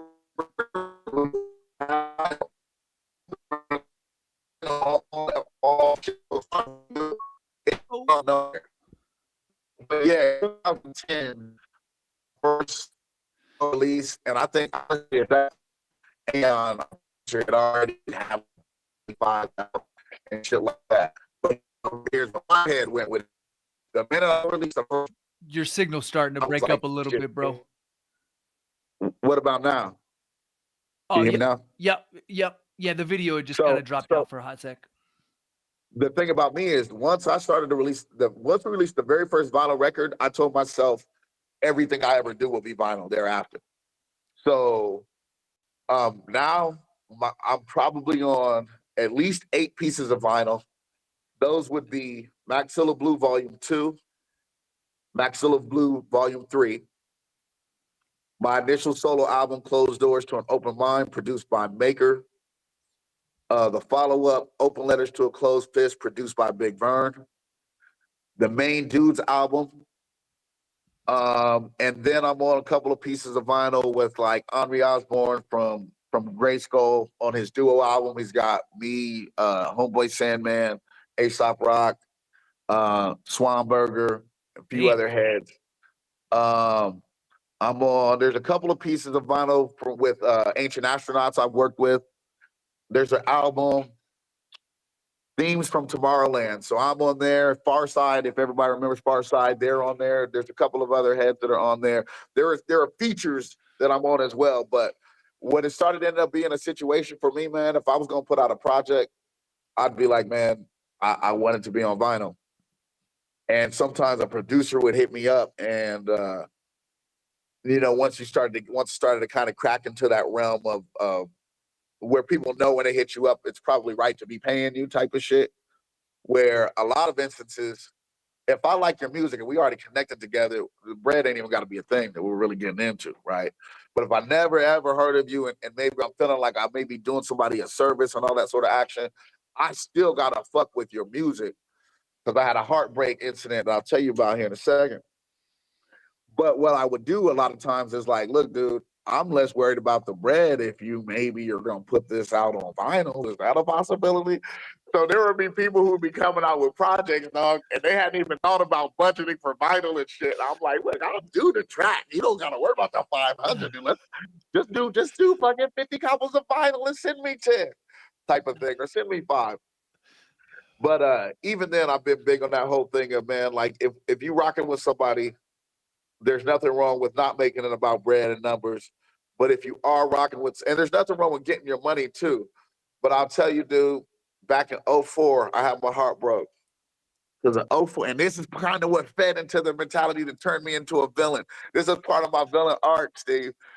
'04, I told you '05, '06 is when me and Shaw are rocking together, but shit's kind of stalling out or whatever. Well, right in that time frame, we did something for mixtape.com. It was hosted by Q Unique. LA Symphony was on there. Who else was on there? I can't remember who else was on that joint, but Talib Kweli was on there. And at the time, I had just come from being a huge Black Star fan. When I was a junior down in Nap, like I was saying, I was all heavy on both boats and Talib. And to me, at that time, he was one of the illest MCs, right? At that time. Set aside any shit you got, any Twitter fucking remarks, all that sort of thing. I ain't into none of that. I ain't his fucking keeper. I'm talking about at that time, MCing, if you do Black Star, you was fucking with it. So, Steve, you can imagine how hype I am 2004. Now I'm on this project and I'm starting to try to get some motion going. And I'm still young in the game. And I look on the back, I'm like, oh shit, Quality is on this joint, Where he was featured on some group from Portland's song or whatever. Dog, I tell you, dude, I was hyped to go tell friends and family, yo, remember when I was listening to Black Star, that cat Quality, blah, blah, blah. Oh, no, I ain't on the song with him, but he's still on the same level, that type of thing. Then I went and listened to the song, and it was the worst quality verse I ever heard in my life. And it was my first eye-opening instance of recognizing that, like, even the heads that we looked up as in the upper echelon of what might have been considered underground at one point, um, they may have their time frame where they get hit up by somebody in Portland or Massachusetts or Iowa or Georgia or anywhere. No one necessarily knows that group, but that group is willing to do something like, man, we'll pay you $5,000 or pay you $10,000 just to get this little verse from you. And I wasn't at that point in time, I wasn't keen to the fact that the game could work that way as well. I thought it was always motherfuckers would get enamored with your flow and your skill and then be like, yo, I gotta have it. We gotta do some shit together. And then maybe money would come up. But this other approach to it, I was unaware of. And dog, it broke my heart, Steve, probably more than that motherfucker in Vegas that said we was from Idaho, because I couldn't even go tell friends and family nothing about being on this thing the quality was on because the shit was trash. I was like, why did he do this trash song with these trash motherfuckers? Like, I just had to, I had to remember being a capitalistic society, and that's just how I go. But that's why I don't make no apologies for like having the mindset I do and being ready to just eat MCs when it comes to that sort of thing. These days I may be a little bit past, like, I used to be known for, like, if motherfuckers were talking shit and it was online, they had a show, I'll show up to the show with a boombox and just like we have a tape of like instrumentals and we just go off the top, right? You know what I'm saying? We just go and we do that. I'm probably past all that sort of shit. I'm also, I'm a little old to be trying to get into like, any sort of hectic action. But song for song, if there's an issue, like if someone's got a problem, like that time little Mikey Micklon from Doomtree had to get wrapped up in a blanket and I had to tuck him in the bed for a little bit. That'll happen. You know what I'm saying? If a motherfucker talks shit online, and then maybe put some in music or fails to, I'm still up for that any day of the week. But that's where that mindset comes from, because I have my heart broken enough times, Steve, to where I'm not gonna go cry about it and whine about it and be like things should be different. I just started realizing like, oh, we out here starving in the desert. This is post-apocalyptic land. I better just worry about me feeding on shit. And if somebody that I used to care about happens to end up being on that plate, they on the plate. All right, so this brings me to a thought. In one of the videos, you got a taekwondo outfit on. Did you ever do any martial arts? I feel like we grew up in the same era. I was a huge martial arts guy. I grew up watching all the best of the best and Jean-Claude Van Damme and later on Jet Li and Jackie Chan and all that as they came into fruition. Did you ever do any martial arts? Hey, before I get to that, hold on. Hold on. Oh, I thought I had me a little list set right here. Because look, before I got to that, is it? I was gonna just earlier this week, I was trying to find a banging ass like old time Chinese martial arts, like a wuxia sort of movie to watch, because every now and then I can get my lady into it. It's got to be an epic type of movie, and it's got to have like ill ass like color coordination, like House of Flying Daggers did, or like Crouching Tiger, Hidden Dragon type shit, right? So I was gonna run off this list for the listeners, and in the chat, if they wanted to, we could exchange to movie titles because I need to keep adding to my list. But like lately, I've been watching shit like Grandmaster, Shadow, shit like that. For those of y'all who are unfamiliar with any one of those, go check out, go look those up and check out those movies. Now back to what you was talking about. You're definitely right. Watched all that Bloodsport, all that action, and before that, Wu-Tang versus Shaolin, Drunken Master, Hell's Windstaff, Iron Man, like all those sorts of things. And that's what and Last Dragon, you know what I'm saying? Yep. All that is what convinced me, Steve, that I didn't need to take no class. Because I was already good enough. You know what I'm saying? I was seeing enough instruction on screen. But nah, man. The closest I ever got to taking any class was, I remember I was like in 5th grade and that while I was living back in that. And I hardly got to do shit anyway, because I was a little badass kid. Plus my mom, she just really wasn't like that. But there was they used to do these little after school programs when you were like in 3rd grade or 4th grade. And after school for an hour, you can sign up for like taekwondo or something else. And they just have you basically sit on your knees for 45 minutes, listen to the instructor talk about all his accolades and shit. And then they have you getting a couple block stances and shit like that. You know what I'm saying? You do a fucking thing, you show up 2 or 3 more weeks down the line, and that's it. There's no belts. They don't actually invite you to no actual dojo. And so no, Steve, I never really got any deeper into anything. If I had my way now, and if I knew what I knew now, I definitely, as early as possible, probably would have got to some jujitsu type action. Jiu-jitsu is definitely where it's at. You know, all the dudes in MMA you see are all doing jiu-jitsu. I know The a lot of tactical dudes, use. yeah, a lot of dudes take jabs at taekwondo. I've been doing taekwondo for about 7 years, working on that black belt, testing in February. So, um, I wouldn't take no job at taekwondo because if nothing else, the over time, I was just talking about this with somebody the other day, because you go from like squabbing and fighting all the time in the hood, and like you get a couple knockouts in the hood, and it can convince you that you really know how to fight until you fight someone who's actually trained, right? And that could be as simple as someone from out of state talking shit, and they come here and they don't recognize what a cauliflower ear is, and then they keep talking shit at the bar, and next thing you know, they get dumped on their fucking head by some little Iowa boy. Yeah, it can happen to you. You can get wrecked. And you start understanding that all these different styles and disciplines kind of have all their different advantage, that if you're not well versed in that advantage, someone could exploit that and cause an issue for you. So for example, if we're talking wrestling, we all understand the push and pull of the muscles, how grueling that is. Someone makes you do that for 25 minutes. That speed you thought you had, you don't have it no more. Your muscles are filling up with lactic acid. Those punches don't swing as hard no more. I wouldn't have known that until my first time fighting a wrestler for 20 minutes straight, and no one broke it up. You know what I'm saying? Now you think about taekwondo, and I think about spacing, speed, like rapid, like an in and out strike. A similar one with karate, like Stephen Wonderboy Thompson, Michael Venom Page, those types of fighters. Dude, if you're not comfortable with understanding that space and maintaining distance, and you don't know how to get out of it when somebody starts employing things like leg kicks and other shit like that, you're in trouble. So yeah, whoever out there throwing jabs at taekwondo or any other discipline, I guess I would just say, like, I don't know, if you were involved enough in it, you might figure out how to use it to your advantage. But having no knowledge of it, you really ain't got shit to say about it. yeah, I feel like most people they get into a fight have no plan and they just throw haymakers, you know what I mean, and hope that something connect. And so I feel like anybody with a little bit of training is going to be better off than nothing. And Yeah. so that was just one I latched on too early and got into it with the caissons. Anybody knows the caissons here in Des Moines? No, that's a big name. Uh, Okay. Yeah. yeah, Udell Caisson is the instructor, and he's been holding it down for a long time. He's probably late 70s, early 80s, and still Oh up in wow. there breaking boards with his bare hands. So That's what's up.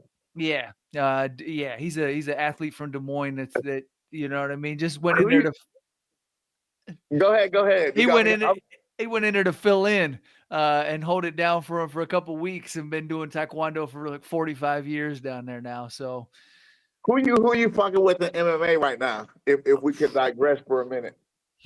I mean, I like so. I mean, I definitely. Oh, there's a lot of them.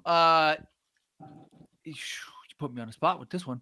All Uh, right, I'll give you a division. I'll make it. All right, so let's start. Let's. How much you weigh? I'm 180. Okay, so let's go ahead and go up to middleweight. Let's start middleweight. Okay. Um, Were you happy to see what Hamzat did to Dricus du Plessis? you know, I wasn't as much. You know what I mean? Like I like watching. So I feel like a lot of those dudes are all everybody from what's his name's camp. You talking about There's like the Dagestani area, yeah, or I they're guess coming out of Hamzat Georgia. really? Yeah, well, They just are kind of dominating it right now. You know what I mean? And so it'd be kind of nice to see somebody else mix it up a little bit. yeah, I guess Hamzat, he's technically from Chechnya. Oh, okay. He moved and became a grappling champ in Sweden, and then now I think he fights for the Arab Emirates. But I think that may be just because of some like moving around political shit, red shit, maneuverability sort of action.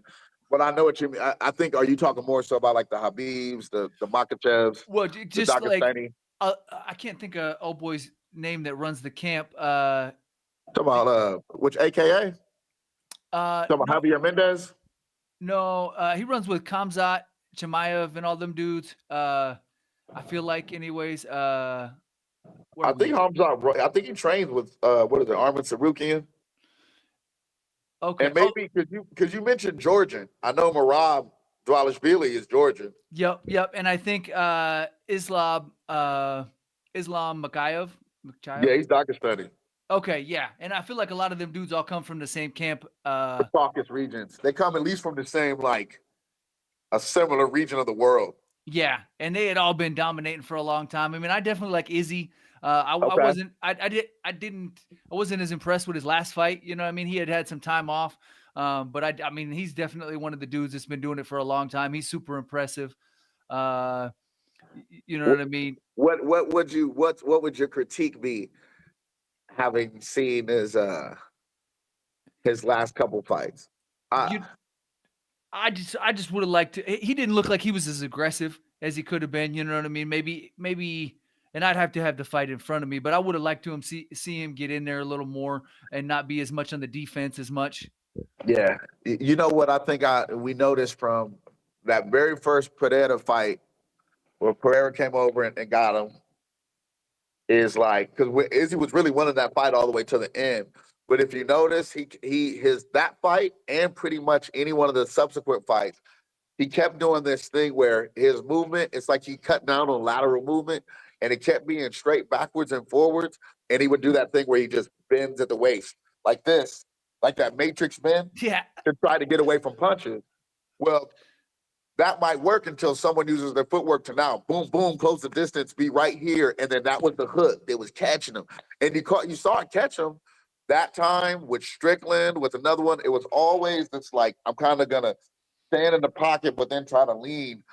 And it kind of felt like, I think he was a little bit more innovative when he first came in, and he was a little bit more focusing on the cutting edge of how people should be moving, and he just kind of got away from that. I hadn't even seen people talk about the little hip feints that he was showing. All of a sudden, he started talking about that. I started thinking people do it all the time, and so that was a time frame where I really got used to him, and even Connor at one time talking more about how people should be moving, setting aside all the Connor's like bullshit talking and all that shit, whatever.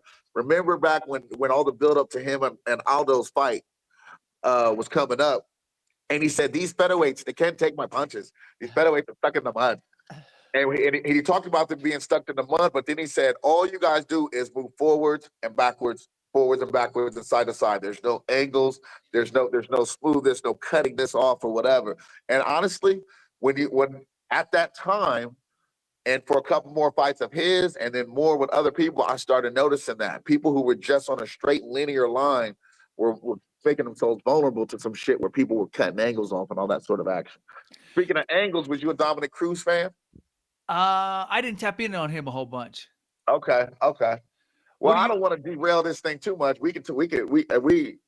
No, we can stay on this topic easily, as you see, or we can go where you want to go. I don't want to derail this shit, but Well, all right. So I got one. I don't know if you tapped in on the new Exhibit album, Kingmaker. I Um, haven't. okay, that was put out by Connor. Connor McGregor, Oh, Greenback Records and Exhibit's record label put that out together.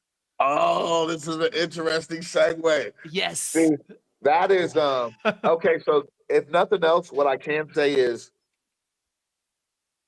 it's really only just now that I'm kind of coming around to um sort of the new fashion and the new way in which business is being done in the hip hop world. I remember having a hard time in the transition because, as I told you, I came from a time frame where everything is supposed to be about skill, skill, skill, skill, skill. That's it. And dude, I'll never forget. Like when that shit happened, we got into it with Doomtree. There's a long story, but they had been disrespecting some people here when they came and played on stage at the Muse. They were like mushing people's cameras and shit like that, just being real assholes to the crowd. And then one day, Mike Mickelon comes and has the audacity to play in front of a laptop, going back, turning his back to the crowd between every song, going and switching to the next thing. And after his shit, he gets out, he walks to his car. I'm walking behind him like, damn, what's up with all these weak ass motherfuckers just playing off a laptop and shit, you know? And again, this is back in my day of like, hey, let's just get right into the rhyming. He proceeds to ignore motherfucker, goes and sits in a car for the remainder of the period, for the duration of the rest of the show. Now, Steve, you of all people know the kind of asshole move it's kind of like. If you got some big show and you're a big band somewhere in your home city with a green room or festival, this, that, or whatever. But if you're on a little solo tour, not with your crew, it's hard. There's hardly people there, this, that, or whatever. But he had to stay there because other people that toured with him were playing. This dude goes and just immediately kind of separates himself from everybody just in a car with him and this chick for the whole rest of the time. You know what kind of sign and message that sends. It's kind of one of arrogance. It's kind of one of like, why would I even be hanging around you local people who maybe want to buy something at my merch table? I can't even be bothered to talk to you and shake your hand when you buy my merch. Go talk to that guy over there. He had that sort of attitude. So that's the only reason I was on his ass, because he had been disrespecting Des Moines and disrespecting some other heads here. Then he got online saying some crazy shit. When Doomtree played, I think it was the 2011 New Year's Bash at the Des Moines Social Club. And so as soon as he said that, I got online too. I was like, man, all right, let's just go and do this thing. And I was prepared to drop a track for him, line for line. I mean, day by day, I was gonna drop a track and crack everybody on the crew. Instead, I just ended up dropping one track because motherfuckers never came back with anything. The name of that track is Doomsday for Doomstree, which can be found if you Google right now. And I believe it's still on SoundCloud. What happened when that happened, dude, is he didn't realize the kind of push that Maxilla Blue had at the time, and he thought he was talking to some little poo-puck motherfucker. So he went and he posted the track like, ha, ha, ha, look what these little wee guys in Iowa are saying. They're pissed off that we were disrespecting their city, ha, ha, ha. What happened is he posted that shit and motherfuckers started filling in comments. Even Minneapolis fans and shit are like, whoa, dude's kind of nice. like, are you sure you're not maybe obligated to respond? MC to MC, Mikey, right? So what nobody knows is Mikey and I started getting in an actual interchange in the DMs or whatever. And I was just letting them know what it was. I was like, man, I don't want to hear all this other shit, dude. You trash, and I'm about to give it to you and let you know that type of shit. And one of the main reasons I was doing that is because everyone had always told me, out of everybody in Doomstree, Mikey Mickelon is he's the top MC one. He's the dopest one out of all of them type shit.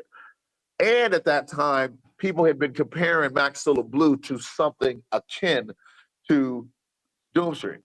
Well, Steve, based on everything I've told you today, you know I took offense to that. What Michael Jordan say? I took it personal. You know, I took it personal. So I'm already like riled up by the notion that motherfuckers would even compare us to a motherfucker like that he couldn't hold my sword with both of his hands on the best day of his life, right? But now he's talking shit about our city. But now I done posted a track at every one of them. Maybe Dessa got the most leeway because I actually did respect Dessa, and Dessa is nice. I'm not gonna lie about none of that. So maybe she got the softest part, and you will hear that if y'all go listen to the track, Doomsday for Doomstree, which you can Google, and I believe is on SoundCloud. Anyway, we'll put a link down in the comments. I don't even have a SoundCloud account really. I didn't have one. I just created one for the sake of putting that and a couple other joints on there. There might actually be some old Gutter Brothers joints on there. So go look up AsPhate SoundCloud, Steve, if you want to maybe hear some shit that no one's heard in like 10, 15 years. Anyway, dude, the fucked up thing that broke my heart is when me and old dude, Mickelon, started exchanging internally. This dude eventually says in my messages, you know what? You are better than me. You are good. Like, I can't measure up. But with our social media following and your social media following, our Twitter followers will never know that tomorrow. That's what this motherfucker said to me. What? And dude, it broke my heart because, dude, I'm looking at this like on some Bushido code shit, right? Like I can respect you after this, maybe after we battle and go to war. But the dude didn't even want to go to war. But my problem was publicly, he was talking shit like I wasn't worth his time. But so many people started coming on being like, dude's clearly worth your time. He's clearly at a level you should be responding. That internally, he started being like, yeah, I'm not even going to entertain this because as long as we do this, our followers are going to drown you out. That's trash. Any, anyway, Steve, the reason I even bring up that story is because I was coming into a part of the hip hop time frame where I was understanding the industry was changing. Views became a thing. We used to talk shit to people who are all worried about views. And ultimately, views became your leverage for maybe being able to book a show somewhere else and then get another show, then another show. Before you know it, you've booked a tour. Where someone who may be just as skilled but doesn't know how to create those views is going to have a problem. Then when I found out people were paying for views, dude, and paying for spins and all this thing, Steve, that was a time frame that bucked my head up a little bit because it really started to get impressed upon me like, damn, dog, it really ain't about your skill no more. And yeah, everyone said for the longest, it ain't what you know, it's who you know. Yeah, we get all that. But for the most part, you still always thought about it was the merit of people's work. And you started to realize other things come into play. Now, the only reason I go down that path and bring all of that up is because I am quite interested in understanding the dynamic between how exhibit ends up on some shit that someone that has nothing to do with MCing backs. And it almost makes me wonder, damn, is this another, not that I would blame exhibit, but is this another a The little easy? Yeah. the record he dropped was insane. I mean, Okay. Ray and I were both very impressed with it. Good. Good. Good. And Good. so I think he came out. I think Connor maybe just gave him the reach, and maybe Connor was looking to get into the hip hop industry, and this was a good opportunity. He's actually back in the new Bone Thugs record too. Okay. Yeah. And so Bone Thugs is supposed to be getting back together, all 5 original members, according to the Greenback Records website. I believe Connor is making that play happen for them. And so it seems like there's a handful of good things coming out of it. A lot of people may not like the politics of it or whatever, you know what I mean? And that's a whole different side of it. I try to just stay focused on the hip hop side of it, and the good that we can get from it, if you will. Which is wise. And to be clear with everything that I'm saying, there's one thing that negates the things that would ever concern me about politics or the way things are today, which is simply the MC coming out and killing shit. They Amen. put out a dope album. I really don't care what their motivation was. It doesn't care if Planned Parenthood financed their album, or Trump wants to come and pay for our album. All right, but if he killed that shit, then he killed that. And as far as lyrics and rhymes and all that goes, I'll forever have to honor that, and I always would. So that's one thing that's a big thing to me is whether or not a motherfuckers may disagree with how somebody's going about a thing, myself included. In my opinion, there's only one way to gain respect, and as a craftsman, it's by killing the craft. Period. Ain't no other way to it. I love that. I love that. I, I heard you say that a couple different times, and I really respect it. And it kind of reminds me of a Hunter S. Thompson quote. He says, "If a thing's worth doing, it's worth doing right." And yeah, that's kind Yeah. of, I feel that. I feel that. I dig that. So we were talking hip hop earlier, or I'm sorry, we were talking kung fu earlier, and I was struggling to come up with the name of this. It used to be only on Cinemax, and I think Netflix picked it up now. It's based on the writings of Bruce Lee. Are you messing with Warrior at all? Oh yeah, me and my wife. That is arguably, and I just sent the live link to my wife to let her know this interview is going down. But that is, I think that's her favorite. That's her favorite series right now, dude. I dig it hardcore. I haven't got into Yeah, season 3 yet. I watched 1 and 2, and I think 3 is where they ended it. But I mean, it's got a little bit of scandal, but it's got ultra kung fu. It's very reminiscent of the 80s films I grew up watching, you know what I mean? And the yeah, stylistic, yeah, yeah. but they killed it. They killed it. If anybody ain't seen it, it's definitely worth your time. It's on Netflix, I believe, still. And Warrior is something that is just insane. I'm trying to think. I wanted to give props to the kung fu actor in that one. Oh, I know what you're talking about, the dude. Yeah, he's been in a couple of big films. All right, I got it pulled up here. His name is Andrew Koji, I think, if I pronounce that correctly. What's his name in the joint though? It's Hassan. Assam. Yep.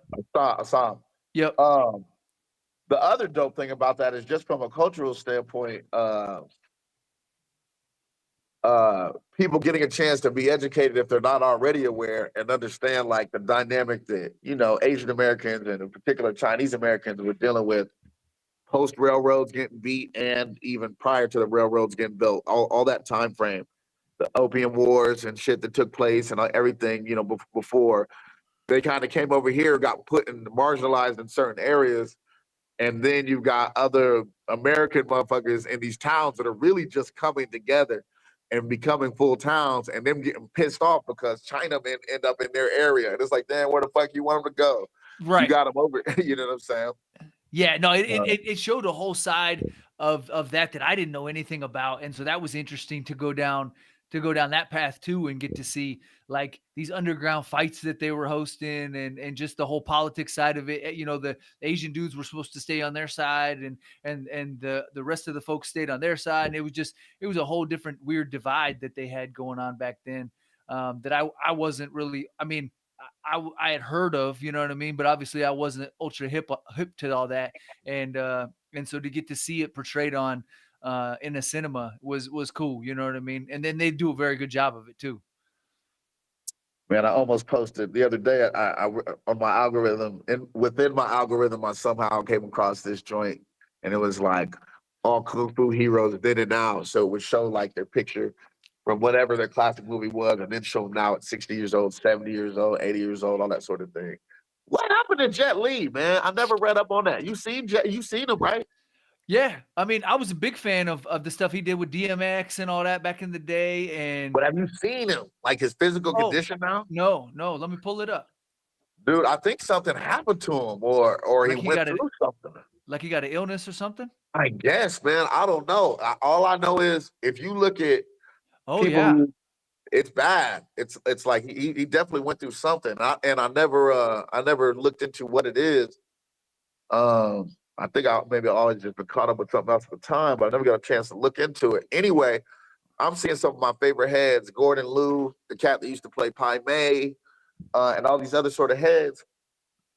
And they're older, but they're just older. That's it. My man looked like he on his way out damn near in some of the pictures I've seen. Yeah, I'm seeing one where somebody's got a YouTube video has a side by side from 2000 to 2025. He looks like he's in a hospital bed, uh, sipping Yeah. sipping from something. It Damn. just Hold on, Steve, because the way you just framed it was like he had a 5-year stint in the hospital altogether. That's not what you're saying, is it? no, I mean, no, from Chat, chat. Can we fact check? Can we fact check Steve right now, ladies and gentlemen? We need to know if Jet Li been in the hospital for 5 straight. Oh man, you know what? This just made me think of something. Ain't it funny? So I just want to give a quick shout out to the homeboy Keepo Rock, graph writer here, older head here. If you pick up if you've seen any of the Innocent Display magazines, he is in that magazine. He does a lot of freights around here. He's originally from LA. He's part of SDP Crew, Spray Paint Vandals, and DCT out of LA. I share a crew with one of his homeboys from that original crew, Dursk One. And anyway, Kifo lives here now. He's, I think Kifo's like 48 or 49. Just a couple days ago, he got in some sort of accident. And dude, his heart got damaged, aorta got damaged, his sternum got broken, his oof. spine is cracked, his ribs are broken, his jaw is broken. And he's in the ICU, and they're talking about he's going to be there probably at least a month. They're hoping today to start on the less serious surgeries like his jaw, but they need his body and everything to stabilize just enough to be able to sustain the stress that your body undergoes from the more serious surgeries. So I just got this news yesterday, and I'm just putting this out there for the heads, anybody that's listening that may know Keepo Rock. Um, just keep him in your thoughts. And as soon as there's a possibility for him to be visited in the hospital, I'm sure that info will be publicized. Yeah, that sounds terrible, man. That sounds like a serious injury. For sure. Yeah.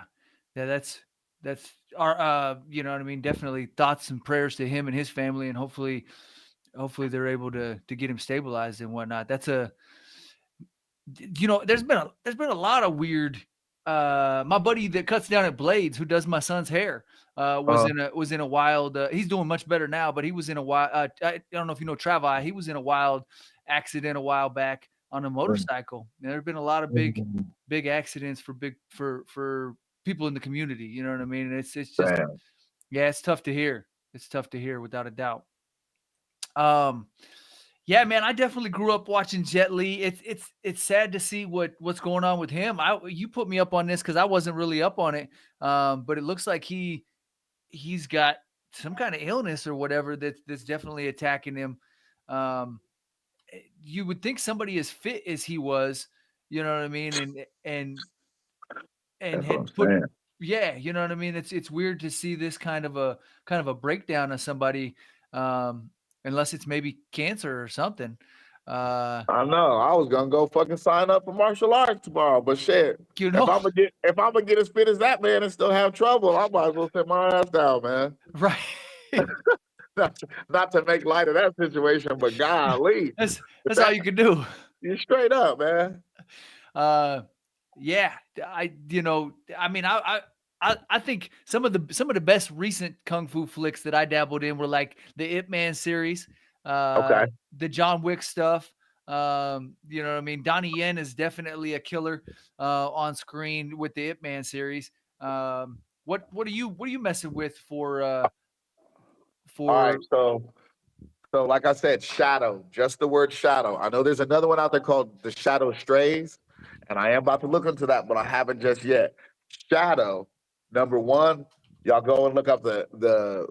It's one of those ones where the trailer is so epic, and there's such a the artistic aesthetic to like how they do fight scenes, how they do the clothing, the hats that people have, the choreography is just it's all super stunning action to where you can have someone who's not necessarily a fan of martial arts and they're still going to be fascinated by a lot of the imagery. And I like joints like that also have maybe the epic romance or long hero story to it as well. So Shadow, Grandmaster. The one that me and Wifey were talking about checking out today was Twilight of the Warriors, Walled In. That whole title, Walled In, and then what was the other joint? oh, that looks fire. Yeah, yeah. That reminds me, it almost looks like a joint. It's got like a quirkiness to it, the same way like a Boondock Saints did, or a Lock, Stock, and Two Smoking Barrels. Where there's this comedic undertone to shit. There's dope ass plots. There's dope ass writing to it. It's not your run of the mill thing, but you're never gonna forget it. So it's gonna end up being a cult classic. I'm Yeah. hoping that's what that is today.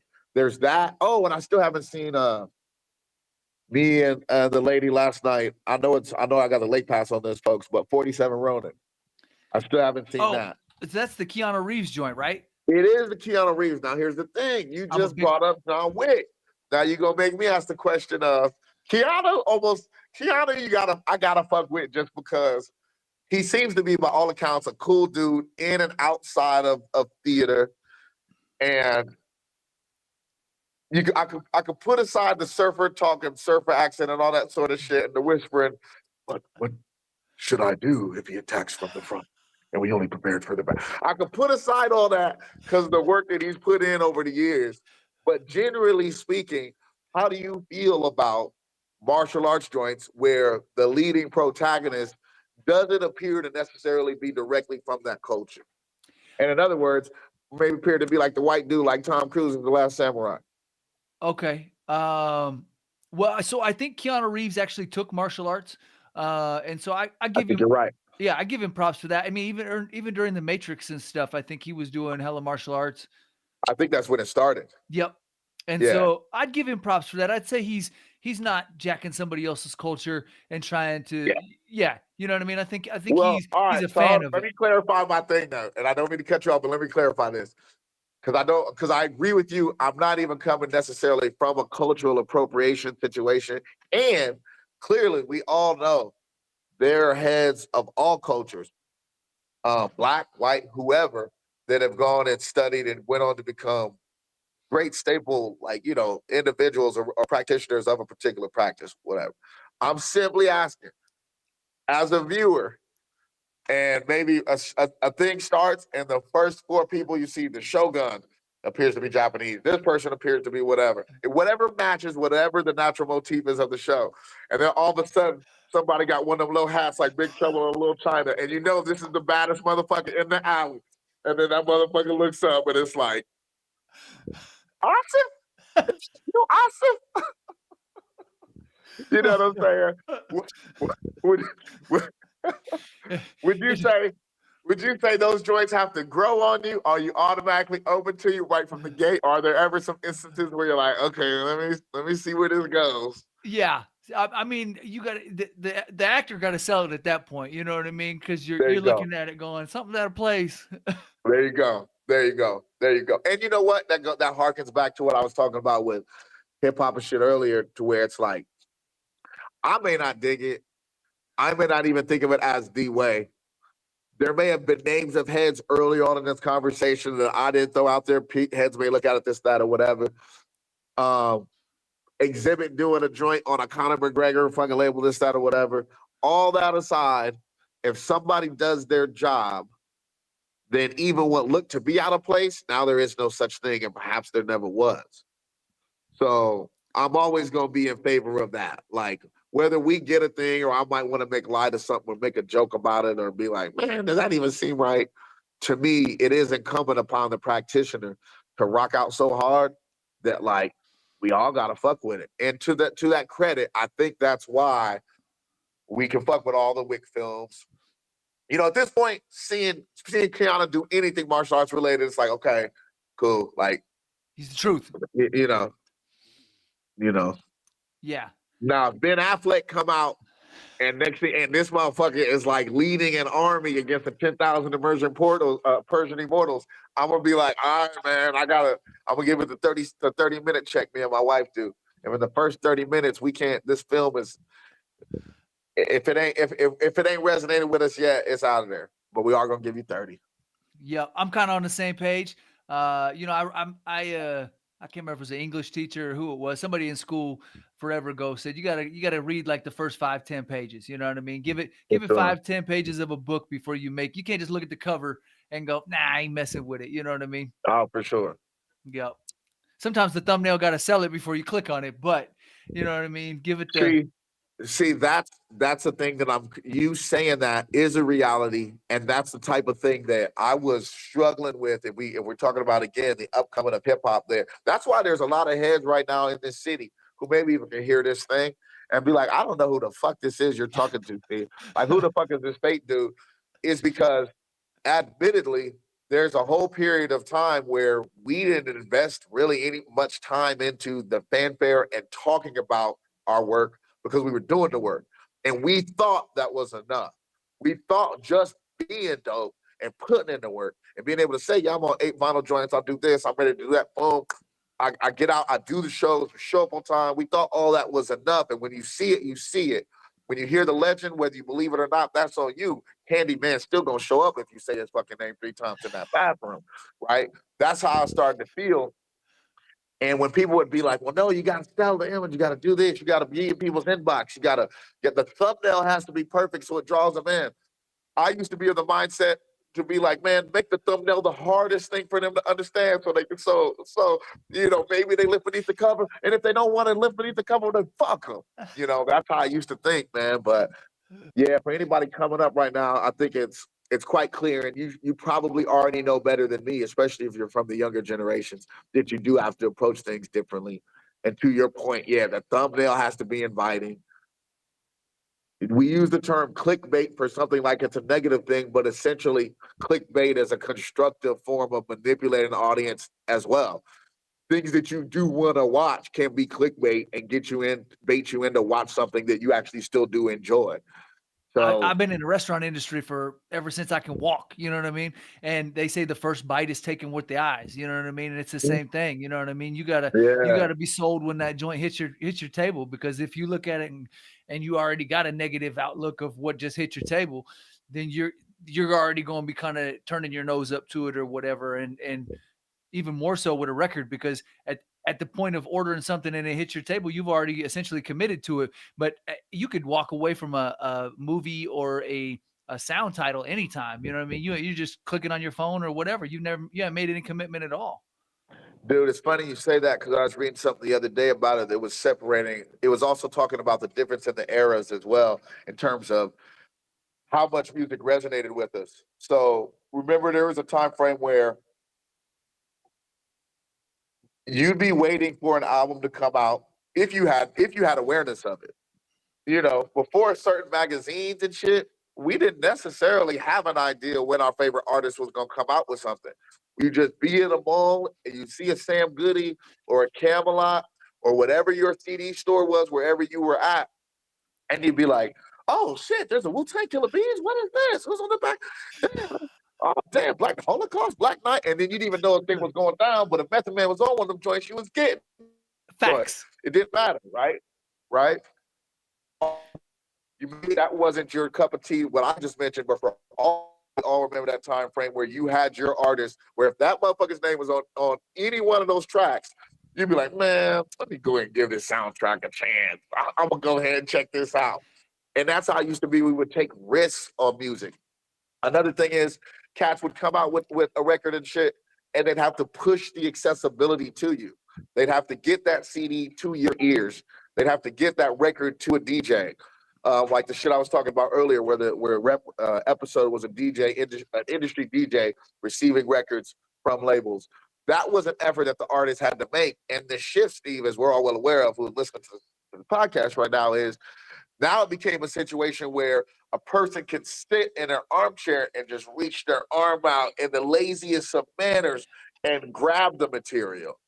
Well, the ease of being able to do that makes it way easier to discard the material, to not necessarily soak into it and immerse yourself in it. Why? Because there's another thousand other cookie type things that you can grab and take a bite of real quick if you want to. And that change, I think, it came to as a surprise to a lot of people, to a lot of artists. It kind of hit them in a way where fans were doing more work to listen to music, artists were doing more work to get the music to the fans, and as a result, both seemed to respect the work put in more. And now there's mechanisms for creating the fanfare, creating the imagery, creating bots, creating followers, creating likes, making other people feel like, oh, dude, you're behind on this guy. You never heard of this guy? Oh, he's got 50 million followers. Go look. And so now that's the only reason somebody might scramble to go listen to something is because now they think they're behind the trend. And that to me is a way less potent motivator than just checking somebody out because they're nice like that. I came up in the era where the Bill Bellamy Jams Countdown, or the Yeah. Dr. Dre and Ed Lover would break a video or something, you know what I mean? And you had to stay up late and catch it on the weekend.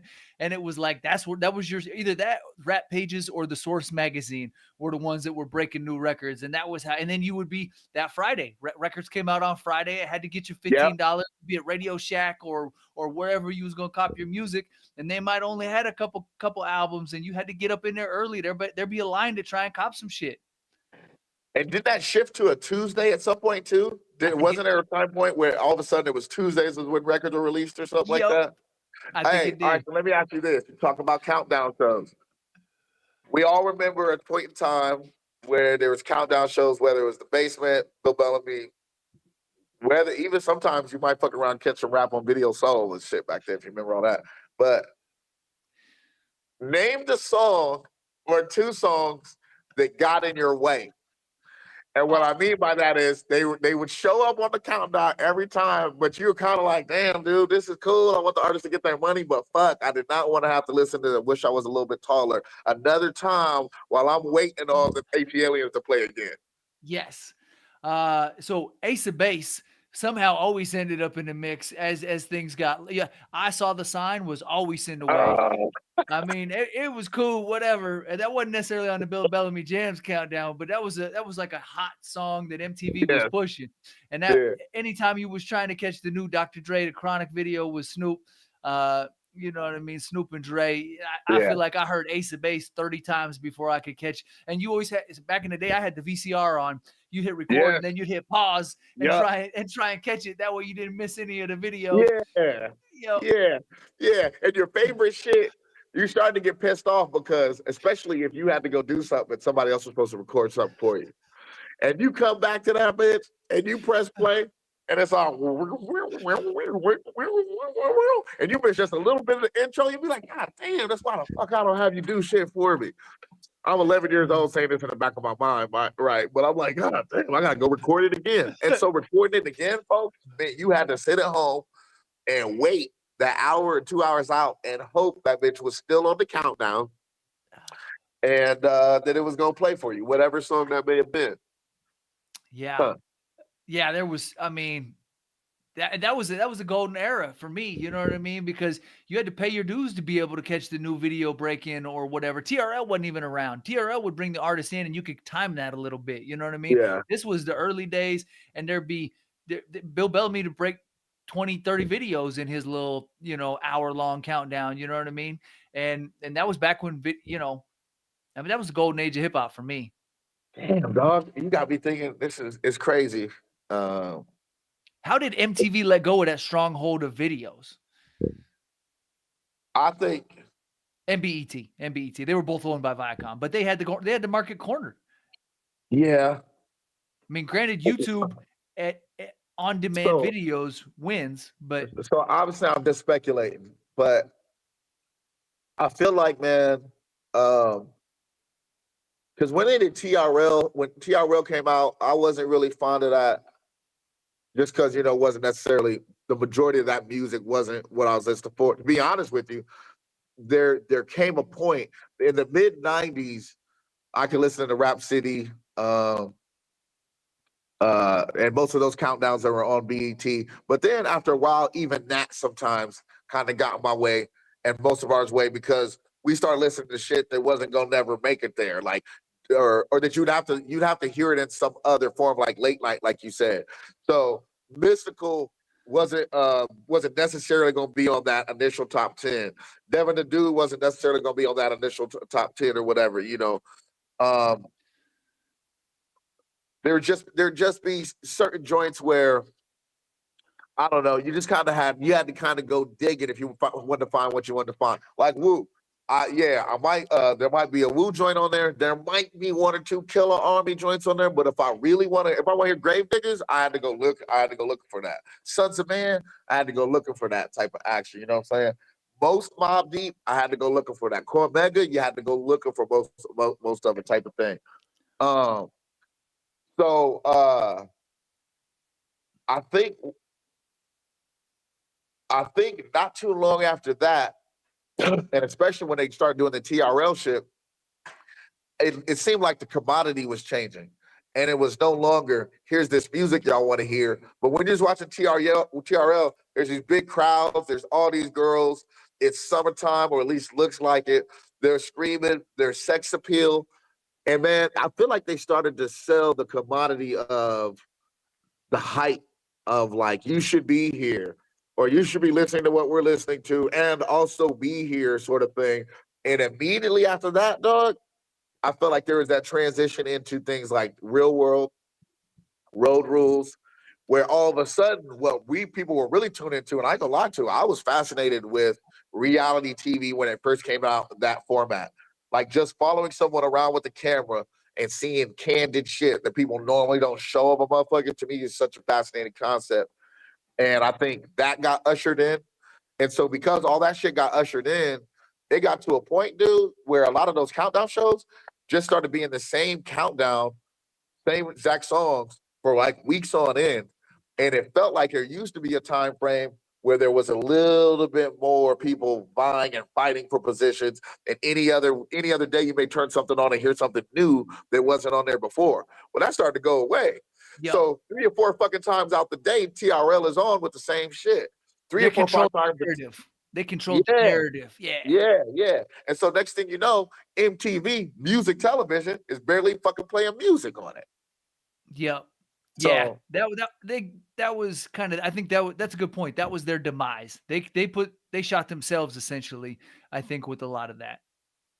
I hear they're supposed to be trying to come back. Now, okay, this brings up, so we'll hit this last topic and then we'll put a pin in it.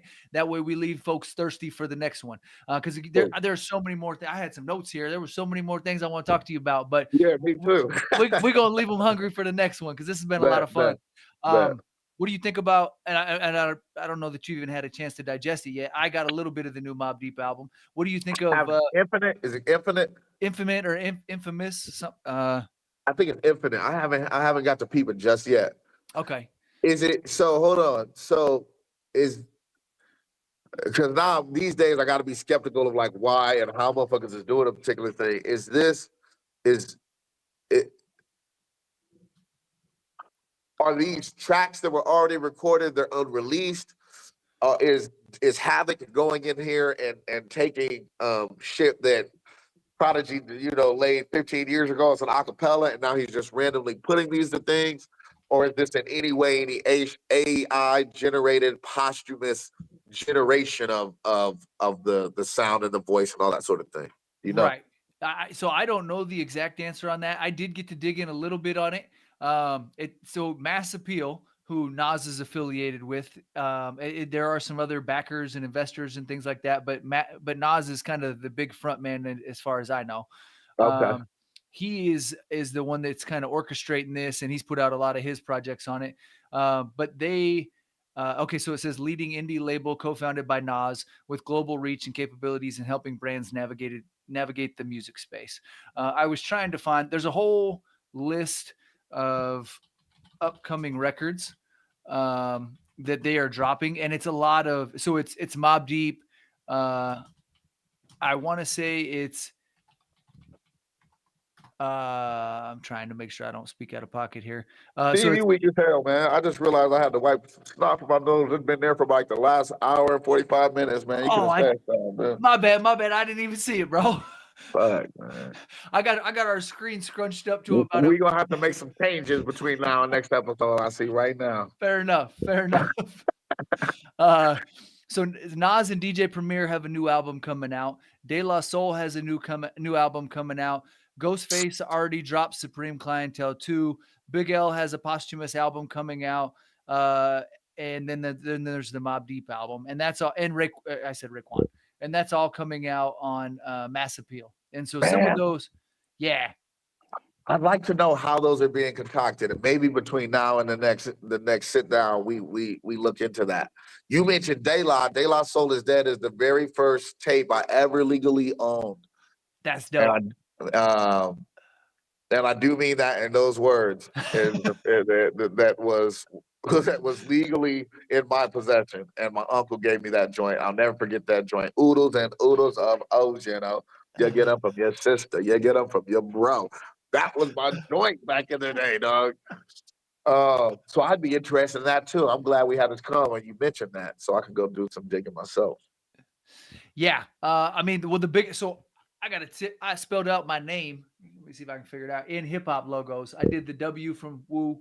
I did the See the I. high road thing. Yep, I got the high row. I got Big L's L up in there. I got the N from Nas, and I got the O from Hieroglyphics. Okay. I have to see that in person. I have to check that out for sure.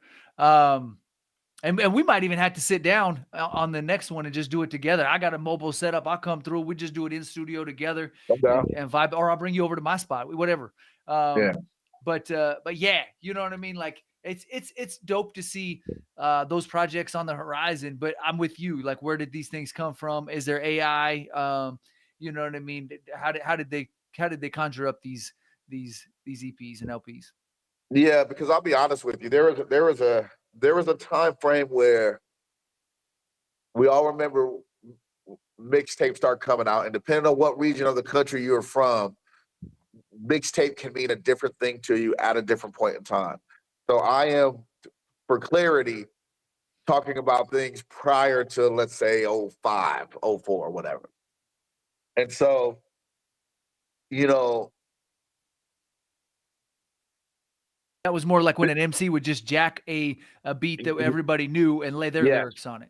yes. Now there were certain mixtapes which were hold on, man. Chat, this is what you get when your host don't let the guest know he got snot all coming out of his shit. I'm sorry. You know what? I'm gonna make our video a little bit longer instead of this little 2-inch video I'm looking at. Oh no, you good? Cause shit, that might mean nobody else got to see it either. But so all right. So to be fair, there were professional mixtapes came out like DJ Clue. Those were cool, but to be honest with you, the time that I was really into, and I think a lot that may resonate with a lot of us was you might be traveling and you'd be in Chicago, or you'd be in New York, or you'd be at a barber shop, or you'd be at the bootleg spot where they sell fake chains down the street, or where they sell the fake Carl Kanai, or back when Fubu was out, wherever. And people got all these little discs with their little homemade mix, Lucky Charms mix, such and such mix, Poison Pen mix, whatever mix. Some of those had some of the illest sort of like mashup, like combinations type shit that we were listening to. And I remember, back then we do some lying. Like you'd go travel out of state, you get a mixtape, you take it back home. None of the other kids got that mixtape, and you'd be like, "Yeah, this is the new such and such album." You know what I mean? Like fronting on it type shit. But my point and where I'm going with all this is there was a point in time where I remember being eager to hear, oh, dude, Jada's on that new mixtape, or Quali's on that new mixtape, or damn, Meth, they got Meth, Ghostface on this mix. What's that sound like? What's that coming with? And then, dude, they got to the point where there was the professional mixtapes that were always, in the stores. You could count on your clues being in there. You could count on, I can't think of anyone else DJ right now. Drama. Drama was his like that in stores and shit. Yep, I think so. Okay. And then because otherwise, a lot of heads would just do compilations. A Swab House might do a compilation. Slip or Slide Records may do a compilation. Screwed Up Click may do this, that, or whatever, right? But then, dog, it got to a point. Remember when it got easier and easier for the run-of-the-mill average Joe to go strip a cappella from something, and then now you've got this rush in of tracks and mix that aren't as clean. Where for the first little bit of hearing Nas's verse from One Love over Domino's Ghetto Jams, at first it sounded like this gonna sound all right, and then it's like, oh man, I would just rather listen to Ghetto Jam from Domino or One Love from Nas, and that happened so much, man. I kind of got turned off from mixtapes and shit because essentially it started to be close to what I'm scared of now when you talk about these new projects. I'm scared of a situation where someone maybe found these old tracks, old acapellas written to something else. They're putting it to a beat here and there. Yeah, does the cadence of the rhyme match the BPM so it's not off beat? Sure. But does it embody everything in the same sense of being a true marriage where the MC would have written it this way? And at this somber part where you hear this horn goes in, he gets a little bit more melancholy. He drops the tone in his voice. He uses that range like how Maker was suggesting to me. A lot of times, if we just take a track and take an acapella and push them together, you get robbed of that essence. And so I do. It makes me curious whenever these people have died and are coming out with their joints. How did this thing come to be? Because the thing that probably excite me most would be they actually recorded this project to these beats long ago, and somehow everybody thought it was lost forever. But here it is. They just been chilling in the vault somewhere, and they said, "All right, it's time to bring it back. We got the blessing from the family. We're gonna bring this out. We're gonna mash this up." Because if nothing else, even if you don't like what you hear, then it'll at least be a direct representation of what that person was trying to do at that particular time with those beats and everything. Amen. We've seen a lot of that with Tupac. A lot of his catalog came out after he passed, and it was exactly, like, and that's honestly one of the main ones that, like, even though I wasn't a huge Pac fan, I still respected Pac's, his lineage, his catalog, all that sort of thing. And I thought they overdid it.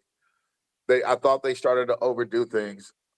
I don't know that I mind them doing that hologram thing because for you having worldwide fans everywhere, You know, you've been going all this time for them to produce a visual thing like that with the technology we have. Okay, I'm not gonna stand in the way of that. Maybe you know that's a dope thing for people to experience. But just as a listener to particular artists, man, I don't want to see you who had nothing to do with the artwork when they are around. And for all we know, the rapper wouldn't even fucking want you involved right now. I'm not really interested in you presenting this thing to me. Because yeah, it may have sounded good. Hell, it may have sounded good if I took his fucking acapellas and put on the beats I pick out too. But I ain't about to go do that shit. Amen. Amen. All right. I think at this point this was a fire episode, bro. Thank you so much. Love. Big F to everybody that jumped in. Kyler Tobias jumped in the comments a few minutes ago. He said, "Yo." So we got Who was in there? Who's in there? The homie. He's a battle rapper from Des Moines. His name's Kyler Tobias. Oh, okay. Yeah, he messes with. Shout out to the battle scene in Des Moines. Get you some.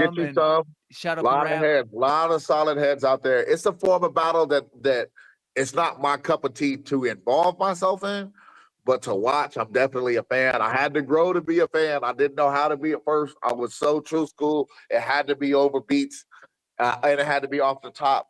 And now I've grown to see the artistry and how it's its own sport. And a motherfucker that either comes from my cloth and my realm can't necessarily think you're gonna come in that realm, stepping in, and you're gonna shine. You know what I'm saying? See how long Cassidy it took for him to really kind of start to catch a groove, even though really back in the day, battle rap, battle wise, he was decent. Real talk. So yeah, definitely shout out to Get You Some. All the heads that rock with that joint, Isaac, fucking Profilini, you know what I'm saying? Future. Future, yeah. The cat you just mentioned. What's the dude's name? Showtime, Naj. Oh yeah. Man, there's a few heads out there. Yeah. Cat named Maniacs out there. Who else is out there? There's some cats out there. No, Ryan Nixon. Yep. You know, anybody really. You know, I talk a lot of shit, man, and I mean it. But but aside from all that, I will say anybody that's out here in Des Moines, Iowa, and you repping and you rocking hard, regardless of what somebody like me or anybody else says, I'm always gonna salute that. I think everyone should salute that. And really, that's the only thing that matters, that y'all still rocking and kicking up dust, regardless of whether anybody can see the sandstorm coming. So much respect and love. Steve, I'm glad you have me on this joint. Yo, please go pick up your copies of Innocent Display Magazine. That's INNOCENTDISPLAY. Get your prayers up and all that sort of action for Kifo Rock. Keep them in your thoughts. This is just part one of this joint here with EmceeTV and my man Steve. We will be back to get things on track. This is Fader Rock, Mr. Black, and you know that. We out. Peace. Peace. We've been known to snatch a piece or two. Y'all can't take over cause we gon' eat the you. Rock steady like a ginger brought Aretha through. This shit torture and I'ma keep feeding you. On that East Coast shit, y'all better duck down. Price on his dome, 5 on it like yuck mouth. When the plug get knocked, that's when the price jumps. American Nightmare, that's where the Spice One. Rappers running like Ricky in the alleyway. Putting an end to the week, no Saturday. They want static, get it shaking like hash is clay. Passionate thugs mixing Douce with Alizé. Don't play with us. Them moves ain't got you safe enough. Yellow fuck 'em like Smokey off the angel dust.